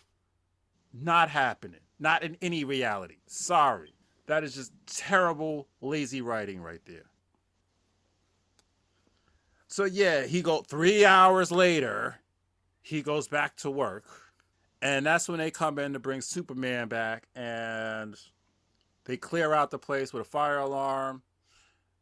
The father sees them, realizes something important's going on, gets everybody out. Then he goes back in, and after they bring Superman back, takes the mother box back inside and tries to use a laser to do something to it. What did he do? Oh, he made it. We'll just say he made it radioactive so they can track it. That's pretty much what he did. He made it highly. They gave a different scientific, but the basis thing is that he made it highly. That was after the Superman fight. Yeah, that's what I said. Yeah, that's what I said. I said it because after they brought Superman back, it shot it up in the air, so he takes it inside. But right after he does that, Steppenwolf takes it and leaves. What caught me, I'm like, no one went to go look for the mother box. Batman was outside of the facility. He could have went to go get the mother box. I think they were a little. First of all, I think they were a little busy getting their ass kicked. But Batman wasn't there. He was like outside the facility, watching from the outside. They were a little busy getting their ass kicked. I mean, the mother box wasn't that important right then and there when Superman's on a berserk spree. So yeah, I get that, but yeah, it was just forced for that, just to have him sacrifice himself, which didn't even have a fucking payoff because this guy still showed no goddamn emotion. So who the fuck cares? Right, he didn't even have to be in the room as he superheated it. Yeah, I don't know why he was in there anyway. I thought that's the other thing. Yeah, that made no sense too, because I thought maybe he like implanted himself inside the mother box. Like needed some form of human DNA. I don't know. Yeah, I thought he did something like that, but it was just to make it super radioactive so they can trace it. You had to die for that? Right, and I think what you were saying, like, who does that? What person in their right mind goes back to work after? Maybe he wasn't in his right mind. No, that's just lazy fucking writing. Because this whole sequence was lazy fucking writing. Just completely lazy. He didn't have to go in there and die just to make it super radioactive. He didn't even have to go they didn't have to be there 3 hours later to bring Superman back. It could have. That was another scene too, which was really, really stupid. Cyborg and the Flash are digging Superman up. Why the fuck did it take them so long? Think about this. Cyborg and the Flash. And it took them about 2 hours to dig Superman up. Please explain to me how that makes sense.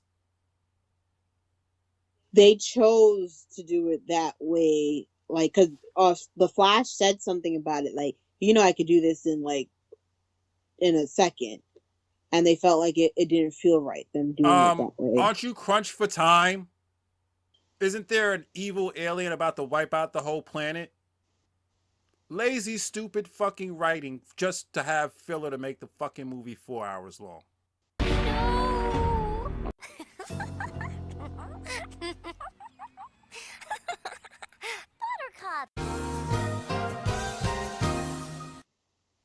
That's all that was. Mm-hmm. You know what's funny? Sounds like I hate this movie, but I don't hate it. It's just the parts that are just stupid are just fucking stupid, and I don't want to spoil all the good parts. So I don't hate the movie. Don't think I'm hating it, but it has its problems. Spoil stuff. It has its problems. I'm in a spoiler mood. Like. I don't want to spoil the good parts, so I don't hate the movie, but the parts that are stupid are really fucking stupid. Oh yeah, another thing I was saying with Aquaman's personality, what's different is that he's not drooling all over Diana. Oh yeah, they took that out. I think they took out the part where they also cut out, I believe so. They cut out the part when what's the name falls in Diana's chest, the Flash. I think they took that part out because I don't remember seeing it. No, I don't remember that part. I believe it was originally during the first Steppenwolf battle. Yeah, no, I think they cut that out. And Diana talks more about the war between the Amazons and Atlanteans. I'm like, oh, okay. Yeah, I kind of missed that part. I mean, I was sitting there, but I had company, so I think someone came in and started talking to my company. Got it. And that's why she didn't trust Aquaman at first. She was apprehensive with him. She's like, I don't know if we I could trust forgot about him. that. Yeah, I do remember earlier. This is earlier in the movie. She was talking about how you couldn't trust Atlanteans. Yeah, and Aquaman was a lot more compassionate. Like, there's a scene when he was talking about how messed up it is that they have to go fight right after Cyborg watched his father die. Dad. Not that it made a difference because fucking Cyborg didn't give a shit anyway. At least he didn't show that he gave a shit. He cared. This is one of the reasons I'm tired of hearing fucking Ray Fisher's mouth, because you didn't do a good job in the movie. Your shit got cut because you didn't do a good job in the movie. The special effects guys didn't do a good job in the movie, so your shit got cut because the special effects guys didn't do it, and you're just crying bloody hell because all your scenes got added back in. But anyway. Can we talk about Lois, how we saw more of her and her depression? And I really had to look this up, that she was actually pregnant the whole time. That's why she was so depressed. I'm like, I kind of figured that. No, she couldn't. No, she wasn't pregnant the whole time. I had to look it up. But Snyder confirmed it because you saw the pregnancy test. Then Snyder doesn't understand how gydration is, because this is a year later.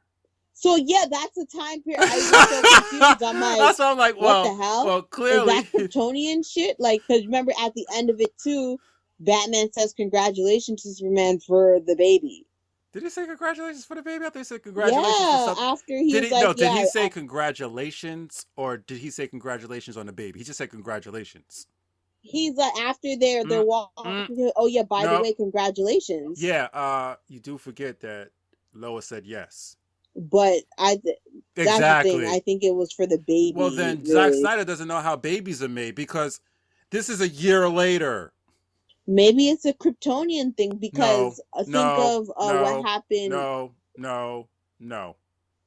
Kryptonians. First of all, Superman was born 9 months. That was established. He confirmed that. Firstborn Kryptonian son in ages. 9 months. Confirmed. In Man of Steel. So no. He just doesn't know how babies are born. Yeah, that was the weird thing. That's why I was confused. Who was I discussing that with? Because I'm like, how can she be pregnant if like a year has gone by? No. What the hell happened? Nope. And someone was like, maybe it was like a few months. I'm like, okay. And I had to look it up because I'm like, how the fuck is she pregnant? And he confirmed that she was pregnant. I'm like, what? Nope. Then he doesn't know how babies work. Because remember, when he came back, he said, so I take that's a yes. Because she was wearing a ring. Because he proposed to her before he died. Yeah, that's what I thought the congratulations was for. Because she never said yes. Definitely look into that further if you can. Cause I'm like, I have to look it up. I'm like, okay. So I mean, I could have swore they said this was a year later. And you just confirmed it with me that this is a year later, so I'm not crazy. I thought I was bugging because they didn't, in like the intro, they say 1 year something, they gave a time stamp or something. I swear they said it was a year later, so the man doesn't know how long it takes for babies to be born. And if it's a year later, she should be plump as fuck. No. Oh, but yeah. And we also, because that's a good point too. I forgot about that. Yeah, so we get to see more of Lois, and we also, this is where they introduce Martian the Manhunter. Right, I was about to say. Yeah, they introduced Martian the Manhunter this way. But anyway, they go to the thing. There was more to the Superman. There was actually more too. There was actually Superman remembering who he was this time around, and that's when he says, "I take that as you saying yes," because he saw the ring on her finger. So I like that. Some people might have said that was a waste of time. They shouldn't have cut that out the original, because you actually get to see Superman recover his memory. I mean, it's like a couple of hours, not days. That's the other thing too. There was no time because they cut out him getting his memories back in the Whedon version. You didn't know how long he was there. You didn't know how long they went before they went to go fight Steppenwolf. It was just kind of like, okay, we're doing this now, and he has his memory back. But in this time, you get to see it. It didn't take long. It took like a few hours. His memory came back. Just being around the farm and his parents' clothes and stuff brought his memory back. And you know what stumped me before in the other version? Where the freak did Superman get the black suit? And then we see how he didn't have the black suit in the other thing. That was what all the street reshoots were. The black suit wasn't in the Whedon version. That's what all his reshoots were. Because as soon as the black suit came, I looked over at my friend. I was like, so this is what most of those reshoots want to? He's like, yep. There was no black suit in the Whedon version. He had the red and blue and the yellow. I like the black suit. I like either or, but yeah, but that was not a reason to do reshoots. That definitely was not, because it wasn't like he never wore the red and blue and yellow suit in any of the other movies. So you could have just left him with the black suit. But yeah, so he's off doing his Superman thing, and they go to fight Steppenwolf. There wasn't much change in this fight. There was a few, but there weren't many. Did Barry go back in time before? No. He was useless. Right. He was completely... He didn't change the future, the past, the current. He was completely useless in the Whedon version. That's what I was saying.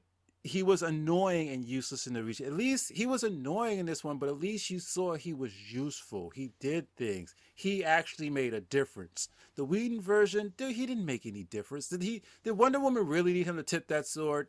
No. Did anybody really need him to get those people out of there? No, because Superman was moving a whole building. So he was literally useless in the Whedon version. Here, he had a purpose. He actually served a purpose to this movie. He was a pivotal part in this movie, which is what I like. I just wish he wasn't so fucking annoying. They really need to change that personality. So they're fighting Steppenwolf.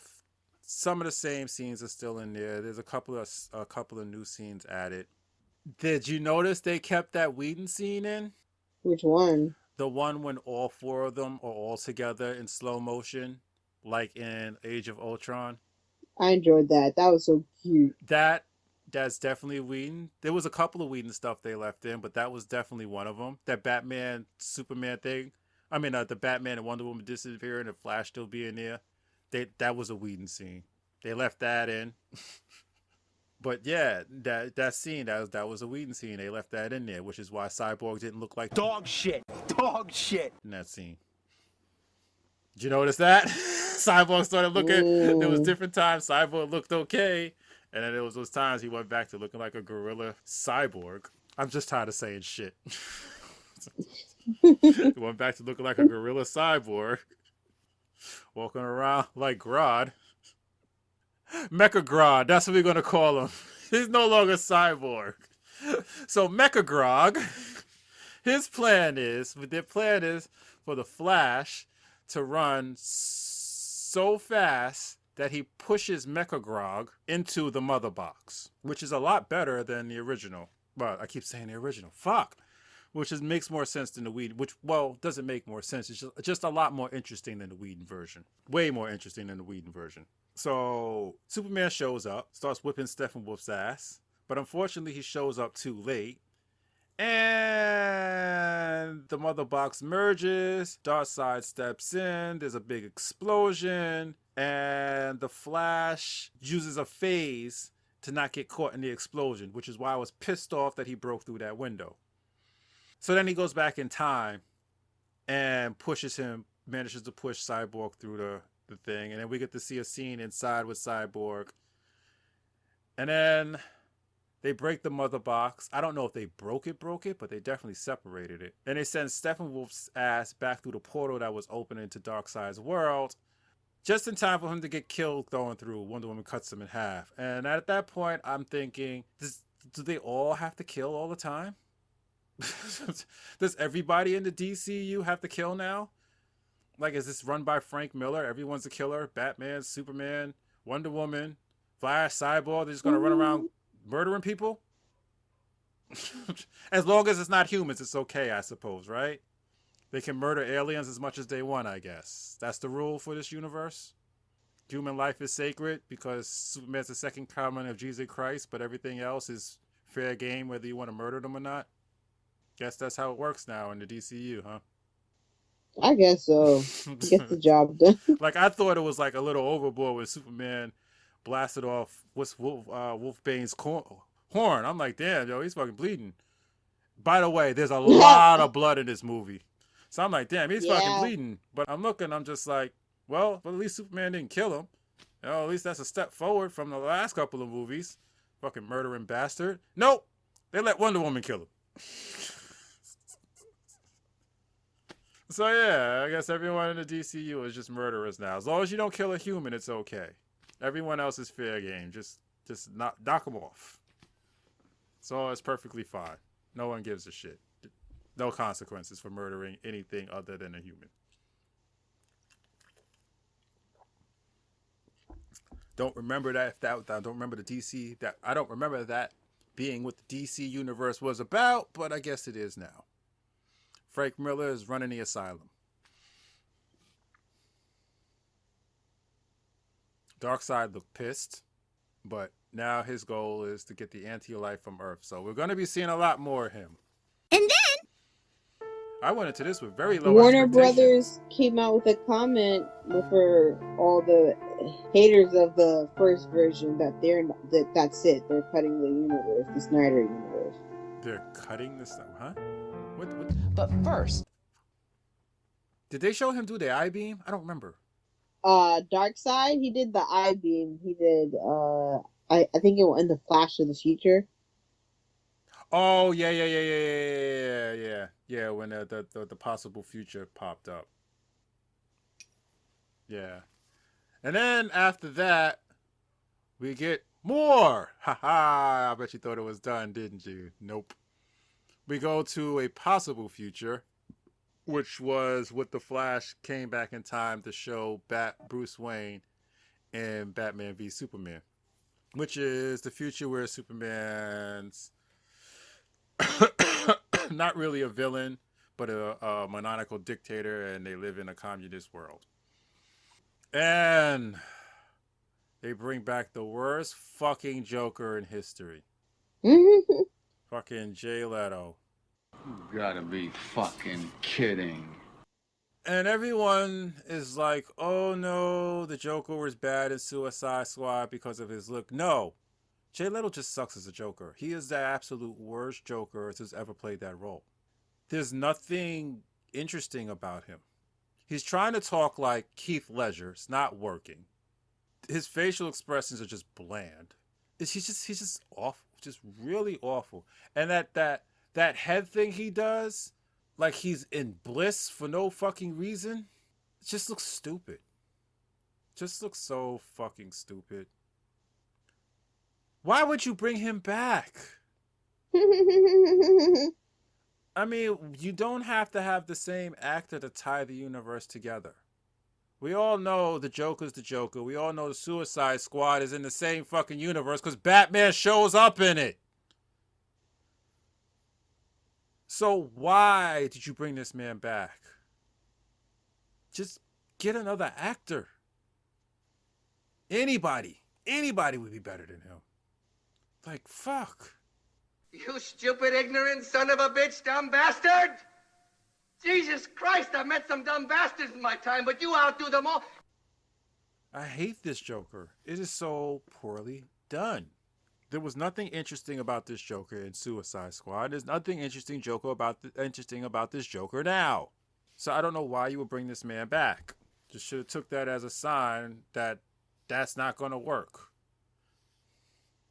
And you know the man is problem offset. So why did they bring him back? You know he's a problem offset. Why did you bring him back? Like, for fuck's sakes, man. Jesus fucking Christ. So I don't know what they're going to do with this. I mean, they do have a multiverse, so who knows? This is maybe just like a possible future that they can change. I don't know. I don't know where they're going with this.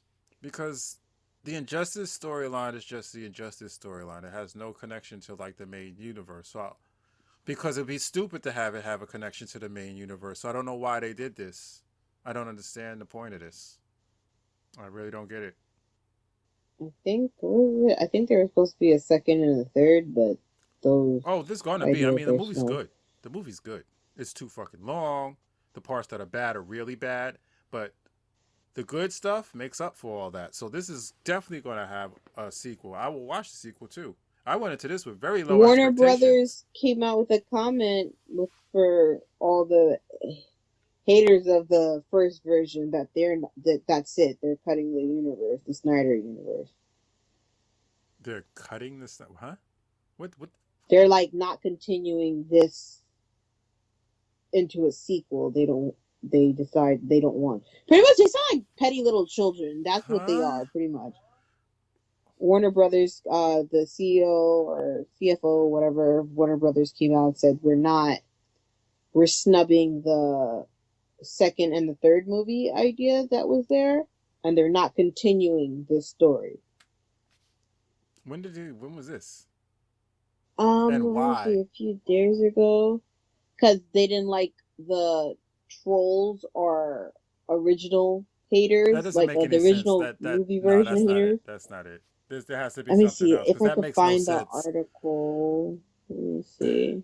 That makes no sense But because that means every freaking company would be out there doing the same thing for no reason. You know how many people hate the Star? You know how many people hated the Star Wars, the new Star Wars movies?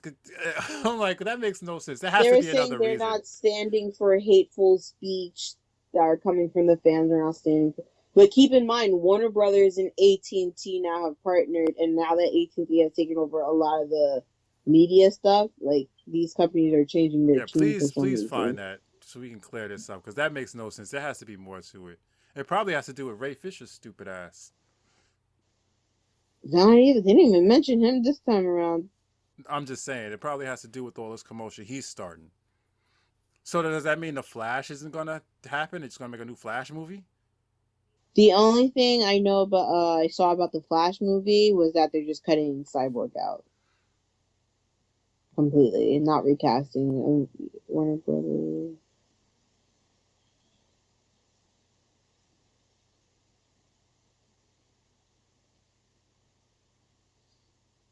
Because that makes no sense. That makes no sense. There has to be more to it. Because unless people are talking about burning down somebody's house or whatever, that makes absolutely no sense. People talking about how bad a movie is makes no sense not to continue a franchise. That's money you're losing because someone's complaining about how bad another movie is. That makes no sense. There has to be more to it. There's no way in hell any company is going to not make billions of dollars, not millions, billions of dollars because people hate a version of a movie. That's just stupid and unrealistic. So there has to be something serious for them to decide to do that. That makes absolutely zero sense. That's like me not going to work tomorrow because people don't like my shoes. Huh? Okay, so one article. Warner Media CEO and Stanoff confirms that there are no plans to continue with the Snyderverse after Zack Snyder's Justice League. Okay. The DC has been in turmoil. Whatever. No. Keep turmoil going. For years. Okay, turmoil for years now, accumulating into the release of the theatrical version of Justice League in 2017. Fans campaigning and critical reactions to that film promoted Warner Brothers to let Snyder restore his original version of the 2017 film after he departed the project during post-production. Okay. The film's 4-hour cut was released on HBO this past week, and fans were hoping that this would be a new beginning for the DC universe. The release of the Snyder Cut movement that helped Snyder restore his version morphed into something else entirely in the months leading up to the film's release. Gee, I wonder why. Fans on social media called for the restoration of the Snyderverse, hoping that Warner Brothers would allow Snyder to continue working with the DC universe and completing the story he began telling with the 2013 Man of Steel.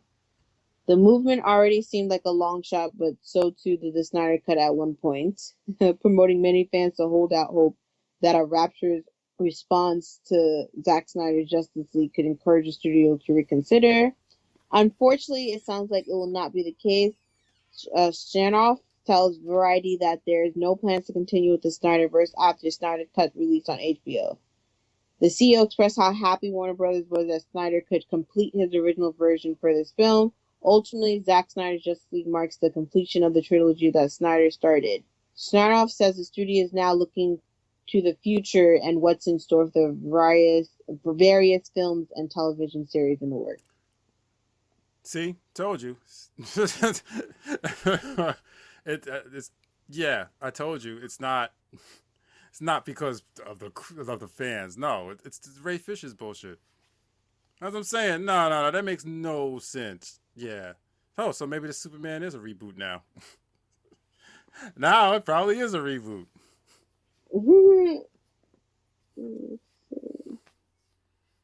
So okay, so yeah, that makes sense now. That's what I'm saying. I was like, no, that made no sense. Yeah, it's the behind the scenes stuff. They even said it's been in turmoil for a while. It's the behind the scenes stuff, and this thing going on with Ray Fisher now just pushed it over the edge.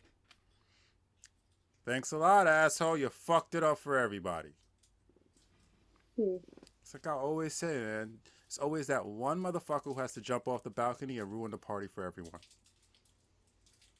So what does that mean for these other movies? What does that mean for The Flash and Batman? I think this Batman is a whole different DC universe. Originally this Batman was supposed to be part of this universe, but I guess not anymore. Oh man. Well, thanks for ruining a good thing. Just when we got the Justice League movie we wanted, that's that. Thanks, ass wipes. I should say ass wipe. You know he's going to have a hard time getting any movie roles after this. Any role, Yeah, he just anything. fucked himself in the ass. He fucked himself in the ass. I wonder if he'll suddenly go silent now, trying to fade away. Wow. Fucking. Well, back to the movie. Justice League. Really, really good. It has its things that are just problematic, and how many times can I say shitty in one review? It has its really bad parts and its problems, but overall it's really good. Way better than the Whedon version. Like I said earlier, the story makes more sense. It's more coherent. There were questions that are answered that was not answered in the Whedon version. The Flash wasn't useless in this version. In fact, he played a pivotal role. They addressed all the Flash's powers. They might have stupidly addressed his powers, but they addressed all his powers, except for the lightning bolt. He didn't throw any lightning bolts. But he did the phasing, his fast healing, Cyborg was awful. I don't know how else to say it except awful, unless I go on a rant of insults. The reshoots of Superman was completely unnecessary. They just could have left the black suit. The black suit looked fine. And at this point, most of the people are comic fans and read the Life and Death of Superman and know he came back in a black suit the first time he came back. And then went back to the red, yellow, and blue. So there was no point in cutting that out. But you know what didn't make sense in the Flash of the Future? I will have to say, Flash. How I will say, Flash of the Future's costume still looks like shit. Oh, I meant the flashback of where Superman became evil and Darkseid's suit minion. Still looked like shit. Same ugly ass suit. No, he went back in time and Superman. No, I'm not talking about shit. Flash, the character, but the Flash of the Future, where Superman became Darkseid's minion. I'm like, you lost hope, and Lois Lane died because of Darkseid. Why did you join Darkseid? No. Oh, that. No, I don't think Darkseid was the one that killed her in that flash forward or whatever. That premonition. We'll call it a premonition. I think. Right, because everyone's blaming Batman. No, it wasn't Batman. It was Joker. That's the Injustice. You never played Injustice or read the comic? No, I never got to play. Oh, okay. In the storyline Injustice, what happened was Joker went to Metropolis. I don't remember if he set off because they keep switching it every time they bring it up in other stuff. But the Joker ends up killing Lois. I don't remember if he, I don't know if he set off a bomb in the Daily Planet that that killed everybody in there, or he just took her hostage and blew her up with a bomb. But he ends up killing Lois, and that's what sends Superman over the edge. It was the Joker who did it. That's what sends Superman over the edge. That's when he becomes the dictator of the world, and everyone lives in a communist state. Apparently, he murdered. Apparently, he murdered Darkseid along the way and took control of his parademons as well. Oh, that's why we see Darkseid's ship in the background. Yeah. Okay. So yeah, that's why when you see him come over there, I'm pretty sure in that premonition that was after the Joker did something that. Oh, do you know what it was? He bought a nuclear bomb. That's what the original story was. He bought a nuclear bomb and set it off in Metropolis, and Lois was killed in the blast. That's what happened in the original. So yeah, that's what happened in the original Injustice storyline. And that's why I'm said this doesn't make any sense doesn't matter now. But that's why I was saying that didn't make any sense to put that in the movie, because now you're just trying to change the future, going back in the past stuff for some reason. Wherein that was just a multiverse. It was another universe. Because DC loves their multiverses. So that was another universe that happened in, not the main universe. So that's why I was like, that makes no sense for them to try and put it in the movie. But it doesn't matter now, because that's the end of that universe anyway. But yeah, so yeah, no, I think in that premonition, it was after the nuclear bomb went off and then Darkseid came and recruited Superman. And then while he was working for Darkseid, he ends up murdering Darkseid, which is his plan the whole time, so he can become the dictator and put the world in make the world into a communist world. Which is why he was killing off all the so-called heroes, and why heroes and villains are teaming up. Yeah, that was the Injustice storyline. It's a really good storyline. Really good storyline. That sounds really freaking good. Yeah. I think I watched the end of the video game storyline. I'm pretty sure I saw the end of that. I don't know how the comic ends. I think it might still be going, actually. But yeah, that's what it was. He got a nuclear weapon, took it to Metropolis, and boom, and Lois got caught in a crossfire, and then Superman just flips out. So yeah, that was Justice League Snyder Cut. If I have to own one, I would definitely own the Snyder Cut. I wouldn't even bother with the Whedon Cut. I wouldn't even bother. I remember when I walked out that theater for the Whedon Cut. I'm like, one of the things that's very fit. I keep harping on this guy because now he just ruined the whole use. Because I'm really pissed at him.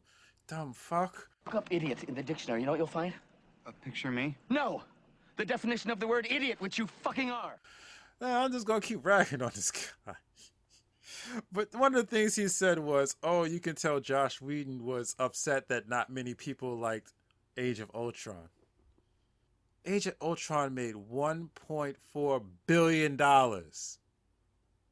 People went and saw it multiple times. How do you figure not that many people liked it? It got a 73.5 on one of the critic ratings and a 75% on Rotten Tomatoes. How the fuck do you think how the fuck do you come with a statement like that? Oh, he was upset that not many people like Age of Ultron. Huh? There was a type of arrogance when he spoke. What the fuck are you talking about? Now you're just making shit up. Like at that point, you literally just making shit up. The numbers don't lie, my friend. $1.4 billion. It smashed the original. It smashed the original Avengers box office. So I don't see where you see that comparison there. I don't understand where you come up with that conclusion that most people didn't like Age of Ultron.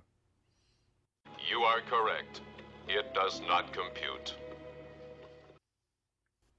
I'm telling you, mark my words. This man's going to look back 40 years from now, the regular job, at this was the moment that ruined his career. He's going to be sitting there thinking, I could have been a huge star. I could have been in the next Michael B. Jordan with some lessons if I'd have just kept my mouth shut. And I'm not saying keep your mouth shut so you didn't get in trouble. should have just kept your mouth shut because you look like an asshole, because you look like you're screaming for attention, because you wasn't saying all this stuff before. Yeah, that's what sucks about it. And your arguments don't make any goddamn sense whatsoever. Your arguments come off like a whiny child who needs attention because they didn't get anything. They didn't get enough. Because I don't even know what other movies he's been in before or after Justice League. I don't know. I've never even looked. I didn't look. I'm going to look right now. Oh, I just happen to have up the thing he said, the quote he said. Let me just see if I said it correctly. Yep. You could tell very quickly that Whedon was very upset that people did not like Avengers Age of Ultron very much. This is what I gathered from my first conversation with him. Well, you're a fucking idiot. Because none of that makes any sense. This guy. And then he went on to say that Whedon said, listen, I don't even like taking suggestions from Robert Downey Jr. So let's just say he did say that. Do you really think you're Robert Downey Jr.? Yeah, you need to fix that, Wikipedia. Upcoming movie, The Flash. Not anymore. He was in True Detective. Ha! Ha! Ha! Ha! I'm looking at this ad for the Cyborg movie 2020 that will never see the light of day. Damn, man. He had a movie that was supposed to come out last year. It'll never see the light of day. Jesus Christ. It sucks. Okay, this is all around that. It's all around him. Maybe I'll watch him in True Detective and see how it was. He was in True Detective 8 episodes after Justice League. Maybe I'll take a gander at that. He was in TV series The Woman of the Moment. Yeah. Again, you sound like a whiny child trying to get attention, so you're making shit up because you haven't done anything that has given you the attention you wanted. That's how you sound right now. That's how you sound. Damn shame. You gotta fuck everything up for everybody. Well, that's it for the Snyder Cut. Should you watch it? Fuck yes. Fuck yes. Don't hesitate. Run now. Go. Do it now. Pay the $20. Do it. Do it, you bitch. Do it. You want to do it. Do it, bitch. Do it. No, seriously. Go see that. All right, Robin, what's in the news? All right. So because we have such a long review, we're going to cut the news articles short. So what's going on in the news? New York officials reach agreement to legalize marijuana. Excellent! Read all about it. I love that pun. Listen, it was already legal in New York City.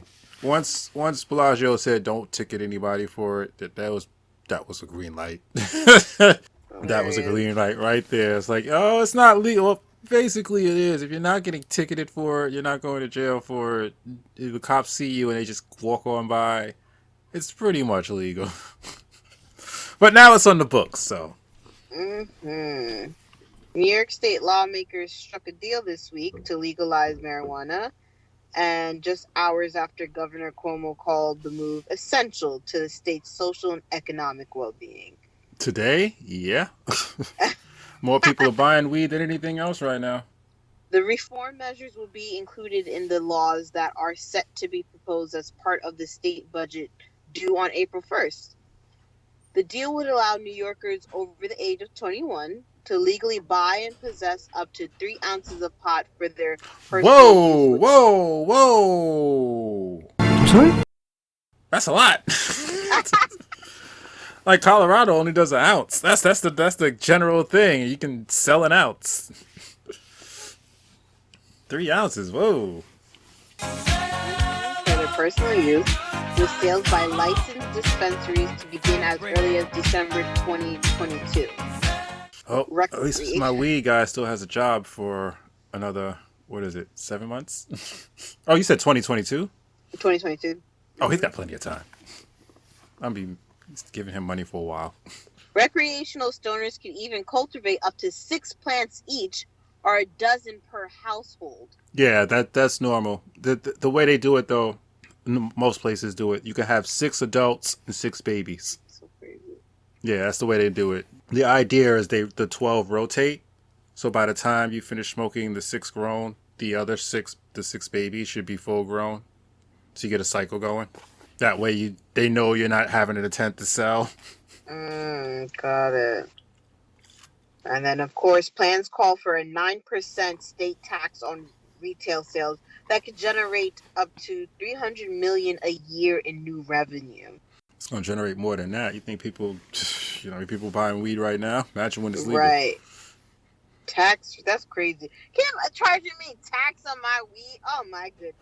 Got to charge tax on everything. Got tax on alcohol. And then cities, towns, and villages that don't opt out of the allowing, blah, blah, blah. The deal includes the creation of a new state regulatory agency, the Office of Cannabis Management, to license growers. I want to work in that department. I would love to work in that department. I don't... Jesus! They don't get free samples. They don't even grow the marijuana. They just regulate it. I would like to work in that department. Yeah, you're going to be doing a lot of paperwork. That's not going to be your dream job. That is not going to be your dream job. You're going to be doing a lot of paperwork.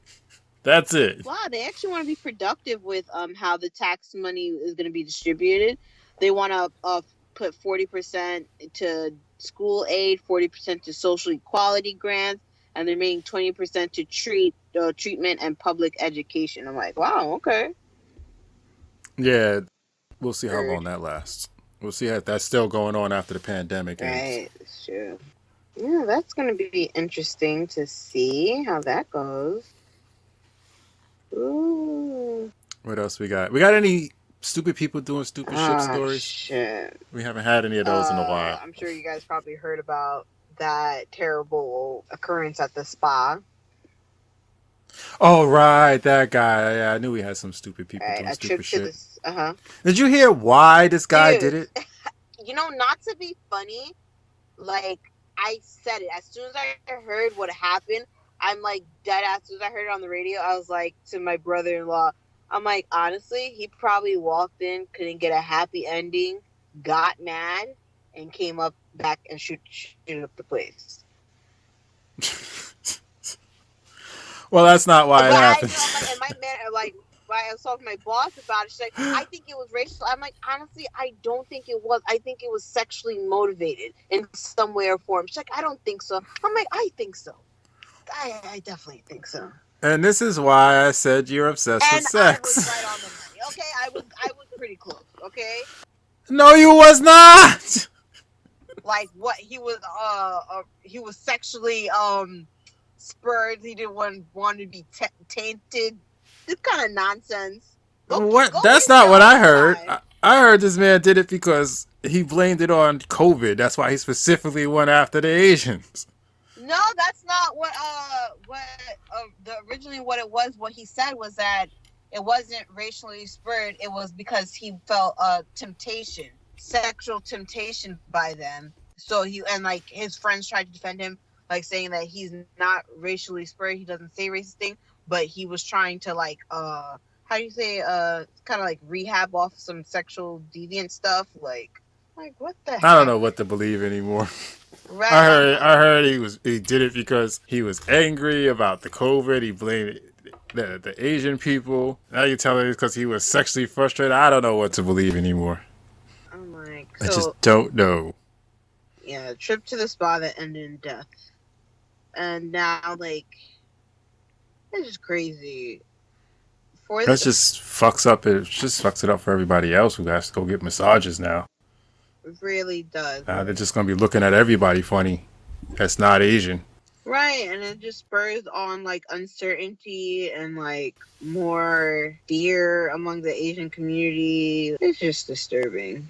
And then did you see the Are you sure? Are you sure that? Wait, that's what you read? That was another article that I read after it happened because they were talking about it on the radio. Yeah, see, I think that article was bullshit. I don't know. I heard. See, that's what I'm saying. I don't know which one to believe. I got to do some more research on this because I read that it was because he was angry about COVID. He blamed the Asian people. Yeah. That's why he and then- specifically went after them. And I read that they were going, or read or heard one of the two. I forgot. I don't remember if I heard on the news, but he was going to be charged with a hate crime. Well, they were going to charge him with a hate crime. So I don't know. I will look into that. Did you see what the cop said? He's like, he was just a guy having a bad day. What? I did hear. Yeah, that one I remember. I heard that too.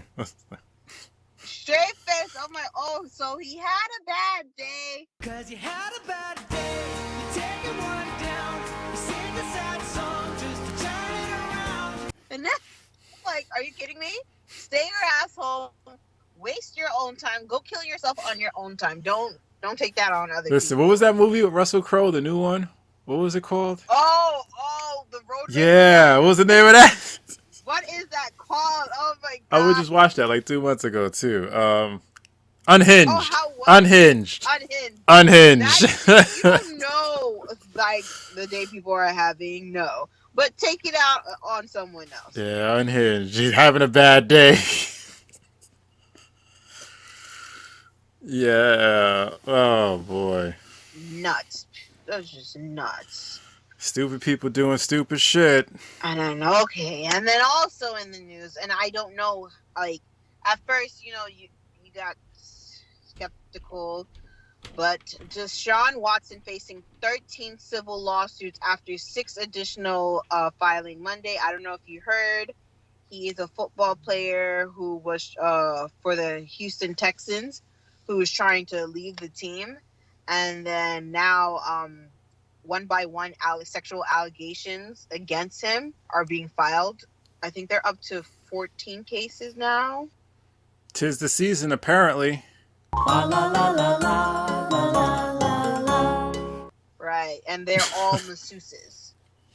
And they're all being represented by one lawyer who happens to be the former neighbor of the owner of the Houston Texans. So at first, It all happens to be masseuses. That makes a lot of sense. That really does. I'm like, that is just... Because you know what that means, right?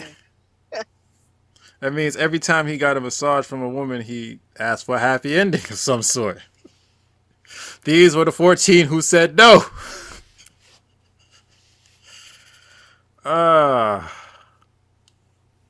Dude, seriously. I don't know why. Stupid people doing stupid shit. Just go to a fucking brothel if that's what you want. Right. Like, why are you using the team? Why are you asking team massage therapists? Go to goddamn brothel. Not his team massage therapist, because his usually, you know how they do provide massage therapists. Yeah. Team, but sometimes they search. They outside have their own sources. Yeah. They sell outside sources. But the point is, go to a brothel. What he said was you that go his to a usual brothel. Personal masseuse was unavailable due to COVID, so he solicited these other masseuses on Instagram. Are you fucking kidding me? Yeah, and I'm like, that's just a bad look, guy. Really Go to a brothel. If that's your type of happy ending. Yeah, go to a brothel. Nuts. We don't have these problems. Especially if you're rich, go to a brothel. Crazy. They can't sue you because everyone knows it's a brothel. A brothel. Just stupid people doing stupid shit. Mm-hmm. Stupid people doing stupid shit. To that. Fuck, go to a brothel, just hire an escort. Hire an escort. He's in Houston. What is it, 305 chicks? He flew some of them in. Because he's an idiot. I think they call 305 chicks over there. Something along those lines. There's a certain area code that they're called. Hire one of them. Why are you hiring actual masseuses? That would be a very good idea. Except for one little detail. I'm a fucking moron. Hire one of them. Tell them you want a massage as well. They can't sue. They're not going to sue you because they know what they're there for. Everyone knows what they're there for. They already had prior clients for that. Like, how stupid can you be? Just hire an escort and tell them you want a massage as well. That's it. You wouldn't be in this. You wouldn't be in trouble right now. You hire actual masseuses, and then try to ask them for happy endings. Can you be any dumber? And he was supposed to be traded to another team. Nobody's touching him after this. Because he's a fucking idiot. Stupid people doing stupid shit. Dude. I wouldn't be surprised if 5 years from now, there's a news story of him about him getting a divorce because he was caught cheating. Because he's not that bright. Crazy. What else we got? Well, since we're on the subject, stupid people doing stupid shit. So, Miami Beach, they were under a state of emergency to deal with the overwhelming crowds of spring breakers. And they had to extend their state of emergency. I'm like, that's what the hell you freaking get? Like, you want to open up your state, free ball it? Okay, that's on you. But now you're overwhelmed with spring breakers. And a lot of them aren't even college students. A lot of them are grown people, 43 years old, just wanting to be out and about. They just want to go out and get laid. They've been stuck in the house for a year. When I get that feeling, I want sexual healing. Yeah, sexual healing, darling. They had to enact a curfew for several weeks, and it's shoulder-to-shoulder crowds of spring breakers. I get the frustration. But at some point, you have to sit there and say, nope. Take your ass back home. Like when you landed and you saw the airport was crowded, you should say, nope. And go back home. It's like when I'm playing Fortnite. I'm about to land somewhere and I see 5 or 6 people going to that same spot. I say, nope. Redirect my course someplace else. Because it's just stupid to land there. And this is all on the governor, and I bet you the governor has said everything is open, come on down. You literally are just inviting people. It's not all on the governor, it's on the people. They're just fucking stupid. Like I said, if I all right, I want to go to Cancun, yeah, we can go, and I go down there, and I get off the airplane, and I see the airplane is fucking crowded. The only place I'm going is to my hotel, booking another flight to go home the next day. I'm going to go to bed, go right back home. I might have wasted some money, but at least I won't come back home with COVID. Mm-hmm. And if other people had common sense like that, there'd be less people there. They wouldn't have to close anything. That's crazy. Stupid people doing stupid shit. Like, I just can't blame the government on that one. Like, you see the place is crowded. The hell? Overly crowded. You land and you see the place is overly crowded. Why are you staying? This isn't normal times, people. We're still in the middle of a pandemic. Yeah, true. I be checking the cops when they get on the train. Make sure they put their mask on. If they don't, I will say something to them. Yo, buddy, your mask. No. It ain't over. You gonna get your shot? I am apprehensive. See, as of right now, I'm not even going to bother. Because I really don't feel like I need it. I've gone a year and I'm fine. Knock on wood. So I don't think I need it. So I have no plans of getting it. However, if things get way too inconvenient not having it, then I'm just going to get it. That's my only reason for not getting it is I don't feel like I need it. I'm not one of these conspiracy people, these crazy nuts who swear the government's going to poison them and all that bullshit. Put microchips in your bloodstream because they watch too much goddamn sci-fi. Nope, I just don't feel like I need it. I haven't gotten sick. I've been going back and forth to work the entire year. I've gone on trips. I've gone to visit people. Haven't made anybody sick. Haven't gotten sick. So I personally don't think I need it. I think my immune system is good enough. to combat it on its own, and not even me get sick combat it. Just, if I have come across it, it was gone within a day. So I'm just like, nah, I'm good. I don't get flu shots either. Just like, Yeah, me neither. but if things become too inconvenient to get around place to place, to go out and stuff, because it's supposed to be doing vaccine. What is it? Vaccine what? What? Areas where you can only go if you're vaccinated. I can't think of the term. Right I think the Miami Heat is doing that, like a section just for vaccinated people in their stadium. Yeah. So if that becomes a pain in the ass, then I'll get the vaccine. But as of right now, I'm not going to bother. I'm just watching how it plays out. Like my sister took the Johnson one, the one that's just one shot. Mm-hmm. She got really sick, sluggish for a few days, but she's feeling better now. Yeah, we'll see. It just depends on how much of a pain it is not to have one. That's why I was wearing masks. Became too much of a pain not to wear one. Mm-hmm. Because I was doing fine without wearing a mask, but it just became such a pain in the ass. I was like, fuck it, just put the damn thing on. What else we got? Oh, now in entertainment news. Oh, which reminds me, someone died today. Did you happen to get that? Oh, it was just this morning. Who died today? Was it Jessica Walters? Yes, it was Jessica Walters. Died on the 24th. She was in Arrested Development. She's also started out in soap operas.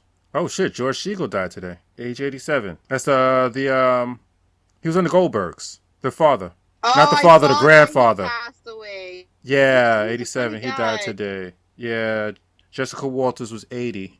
Wait, did they say that? He died on the 23rd. She died on the 24th. I keep saying today. Reggie Warner died March 14th. I remember who that is now. Age 52 due to health issues. Jameel French died on the 2nd. He's a Canadian actor. He was on Degrassi. I saw the young kid. The young yeah, he boy, died. right? He was on Degrassi, The Next Generation. He died at age 29. I remember when he died, but they didn't say how he passed. Yeah, I still don't see. This is just a brief thing, so I still don't. It's not like an article. It's just a list of people who died in 2021. He died the 2nd. Rush Limbaugh died. Oh, that was February 17th. We didn't mention that, did we? I think we mentioned that. No? Did we? Oh, and remember when I was talking about the news reporters, the 4 news reporters who automatically make big news when they interview someone? The 4th one was Katie Couric.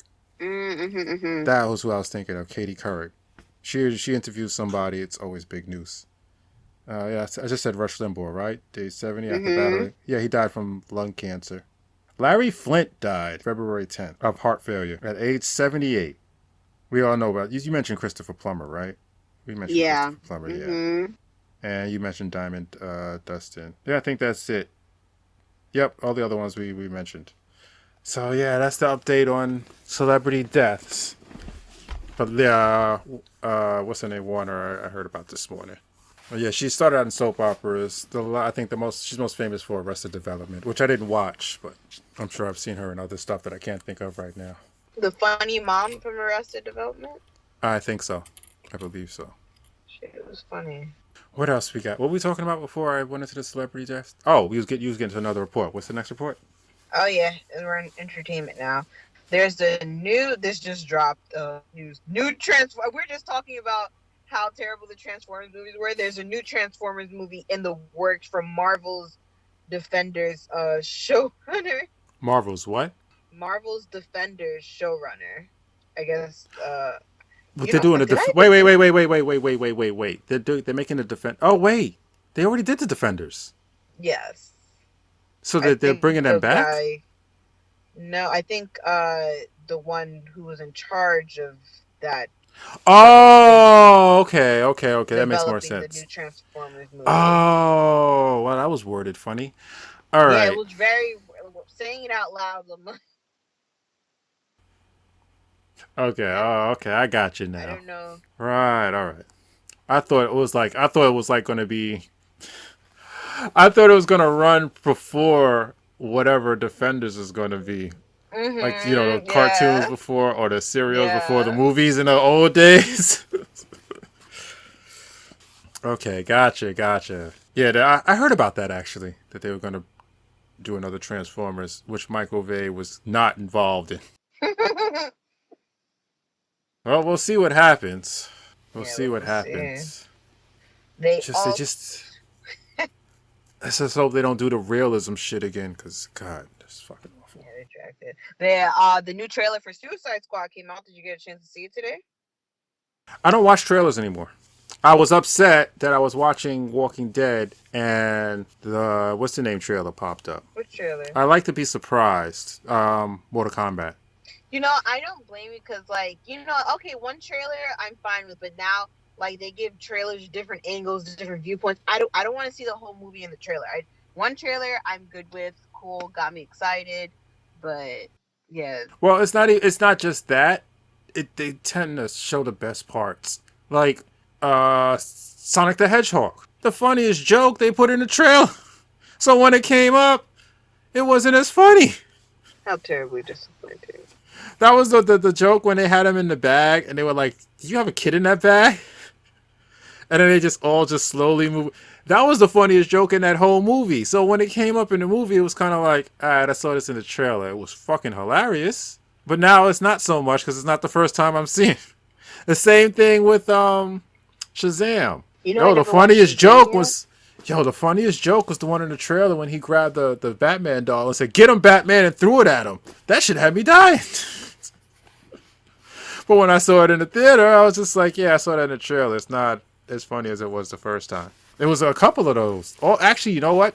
Everything they showed in the trailer, all the jokes they showed in the trailer was the funniest things in the movie, in Shazam. I didn't see it.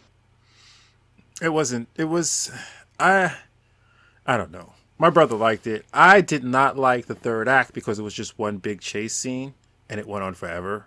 Like the bad guy just chased them throughout the every time they went somewhere, the bad guy would show up and they'd run away again. And the bad guy would show up and it just went on for the entire third act except for like maybe the last 15 minutes. And it got really tiresome and really annoying. I mean, I was enjoying it up until that point. I will say that. Even if the funniest jokes was in the trailer. They still had a few in there that was funny. And the action was pretty good. But then that third act came along. And I was like, Jesus fucking Christ. Could they do something other than run? If I wanted to see that, I'd watch Apocalypto. Again. Like that entire third act. Except for the last 15 minutes. Is them running from the bad guy. Over and over again. Like he would catch up with them. You think this is like, all right, this is the climax. Nope. They run away again. Like, Jesus fucking Christ. Could you put an end to this movie already? However, that last 15 minutes was pretty good. So yeah, I try to avoid trailers for those reasons mostly.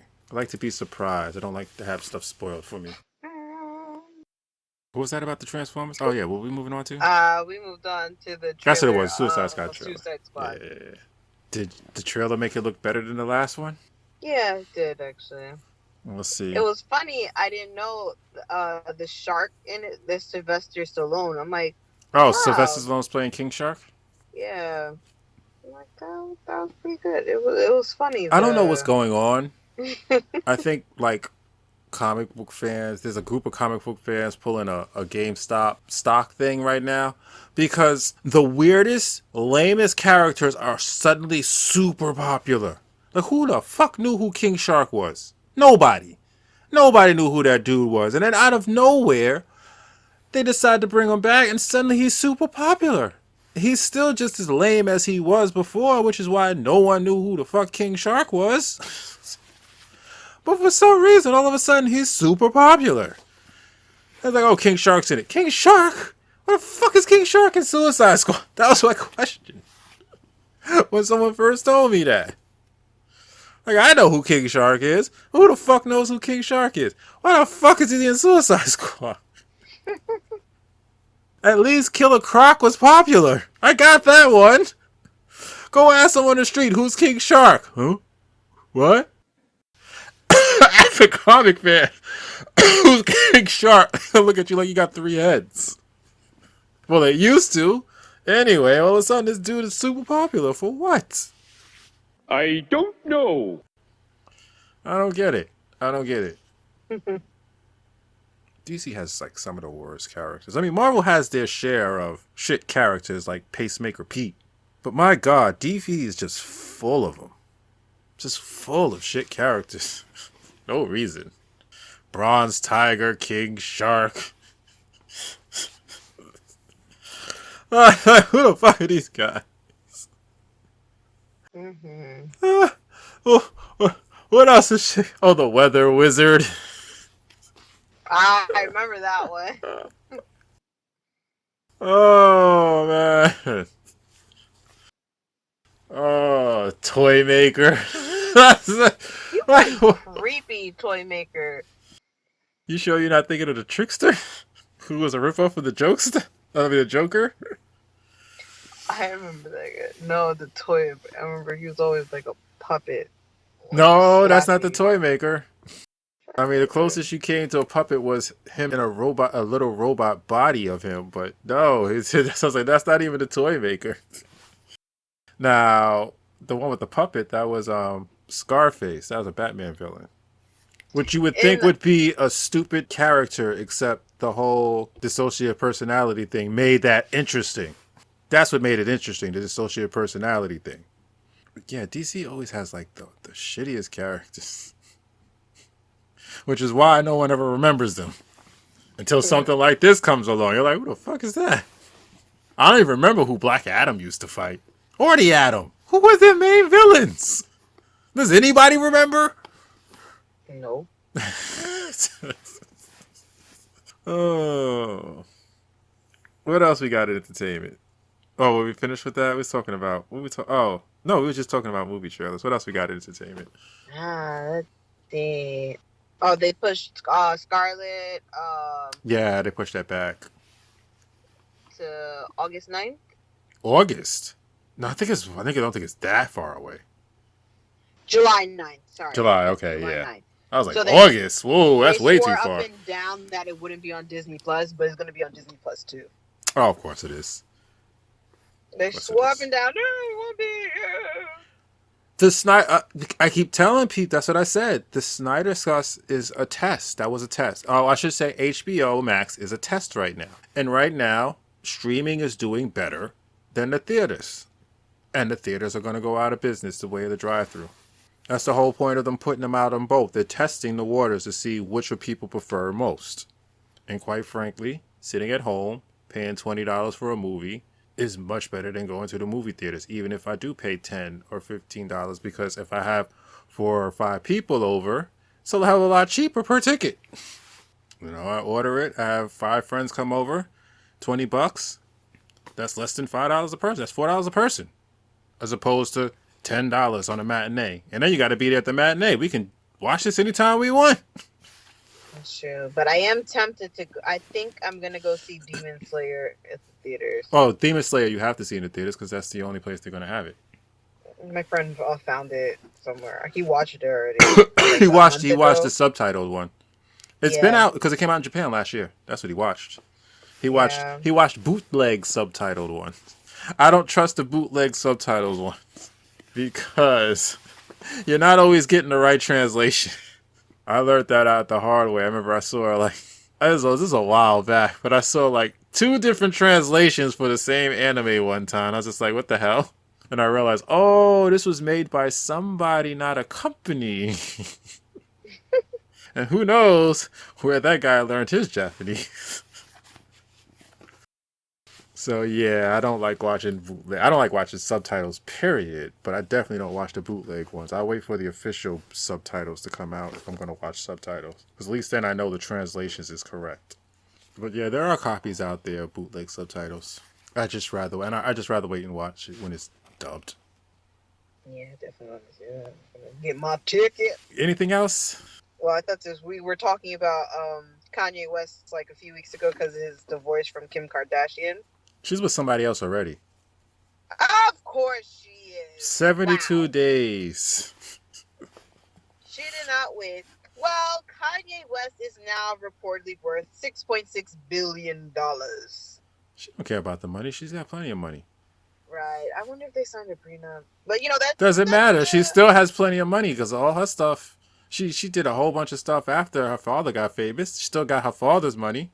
They got royalties from that TV show. She don't care. She just got tired of his stupid ass. Yeah, I wish he wasn't so crazy. This is like super random entertainment news. I just saw it and I thought it was funny because I'm like, what could this possibly be? Chris Columbus confirms that there is an R-rated version of Mrs. Doubtfire, but he has no plans to release it. What could that possibly be? Like R-rated Mrs. Doubtfire? Who the fuck cares? If you're not going to release it, why would you even bring that up? Right. And I'm like, what was the point? But I'm like, it made me think, Attention I'm like, seeking. Wait, a penis? Like a rubber penis? I don't know.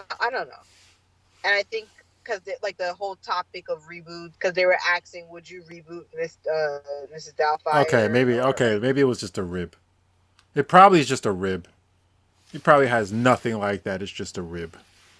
Right. He was fucking with them, and they took it seriously. Yeah, I think so. It's a rib. I'm like, why would you bring that up? Okay, now that makes sense. Yeah, it was probably just a rib. He's just fucking with them, and they took it seriously. Because there's no reason for a R-rated copy of Mrs. Doubtfire to exist. There's nothing R-rated about that movie. Right, I'm like, what could possibly... Unless the R-rated version has tons and tons of cursing, but thinking about the time it came out, that wouldn't have gotten it on R rating. That would have got it a PG-13 rating, so whatever. Is that it on the news? Yep, that's it on the news. All right, well, thanks for being with us tonight. If you're listening on YouTube and you want to be up to date with everything, because you guys are going to be really behind after this falafel I've done, you can always check us on any of the local podcasts you listen to. We are there, everywhere.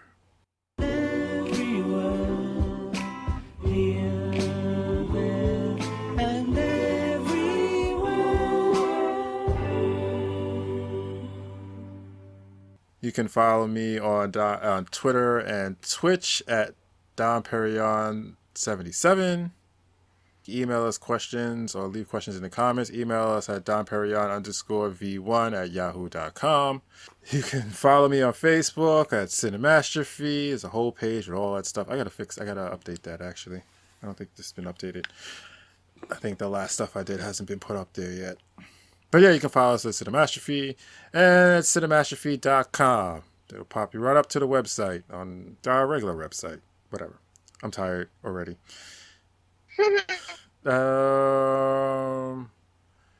Yeah, I would give a plug to the farm, but by the time you hear this, it's no point. So, however, when we have longer dates of being open, I will definitely plug it. But right now, we just have 2 dates, and by the time this for Easter, and by the time this pops up, those dates will be over. So it makes no sense.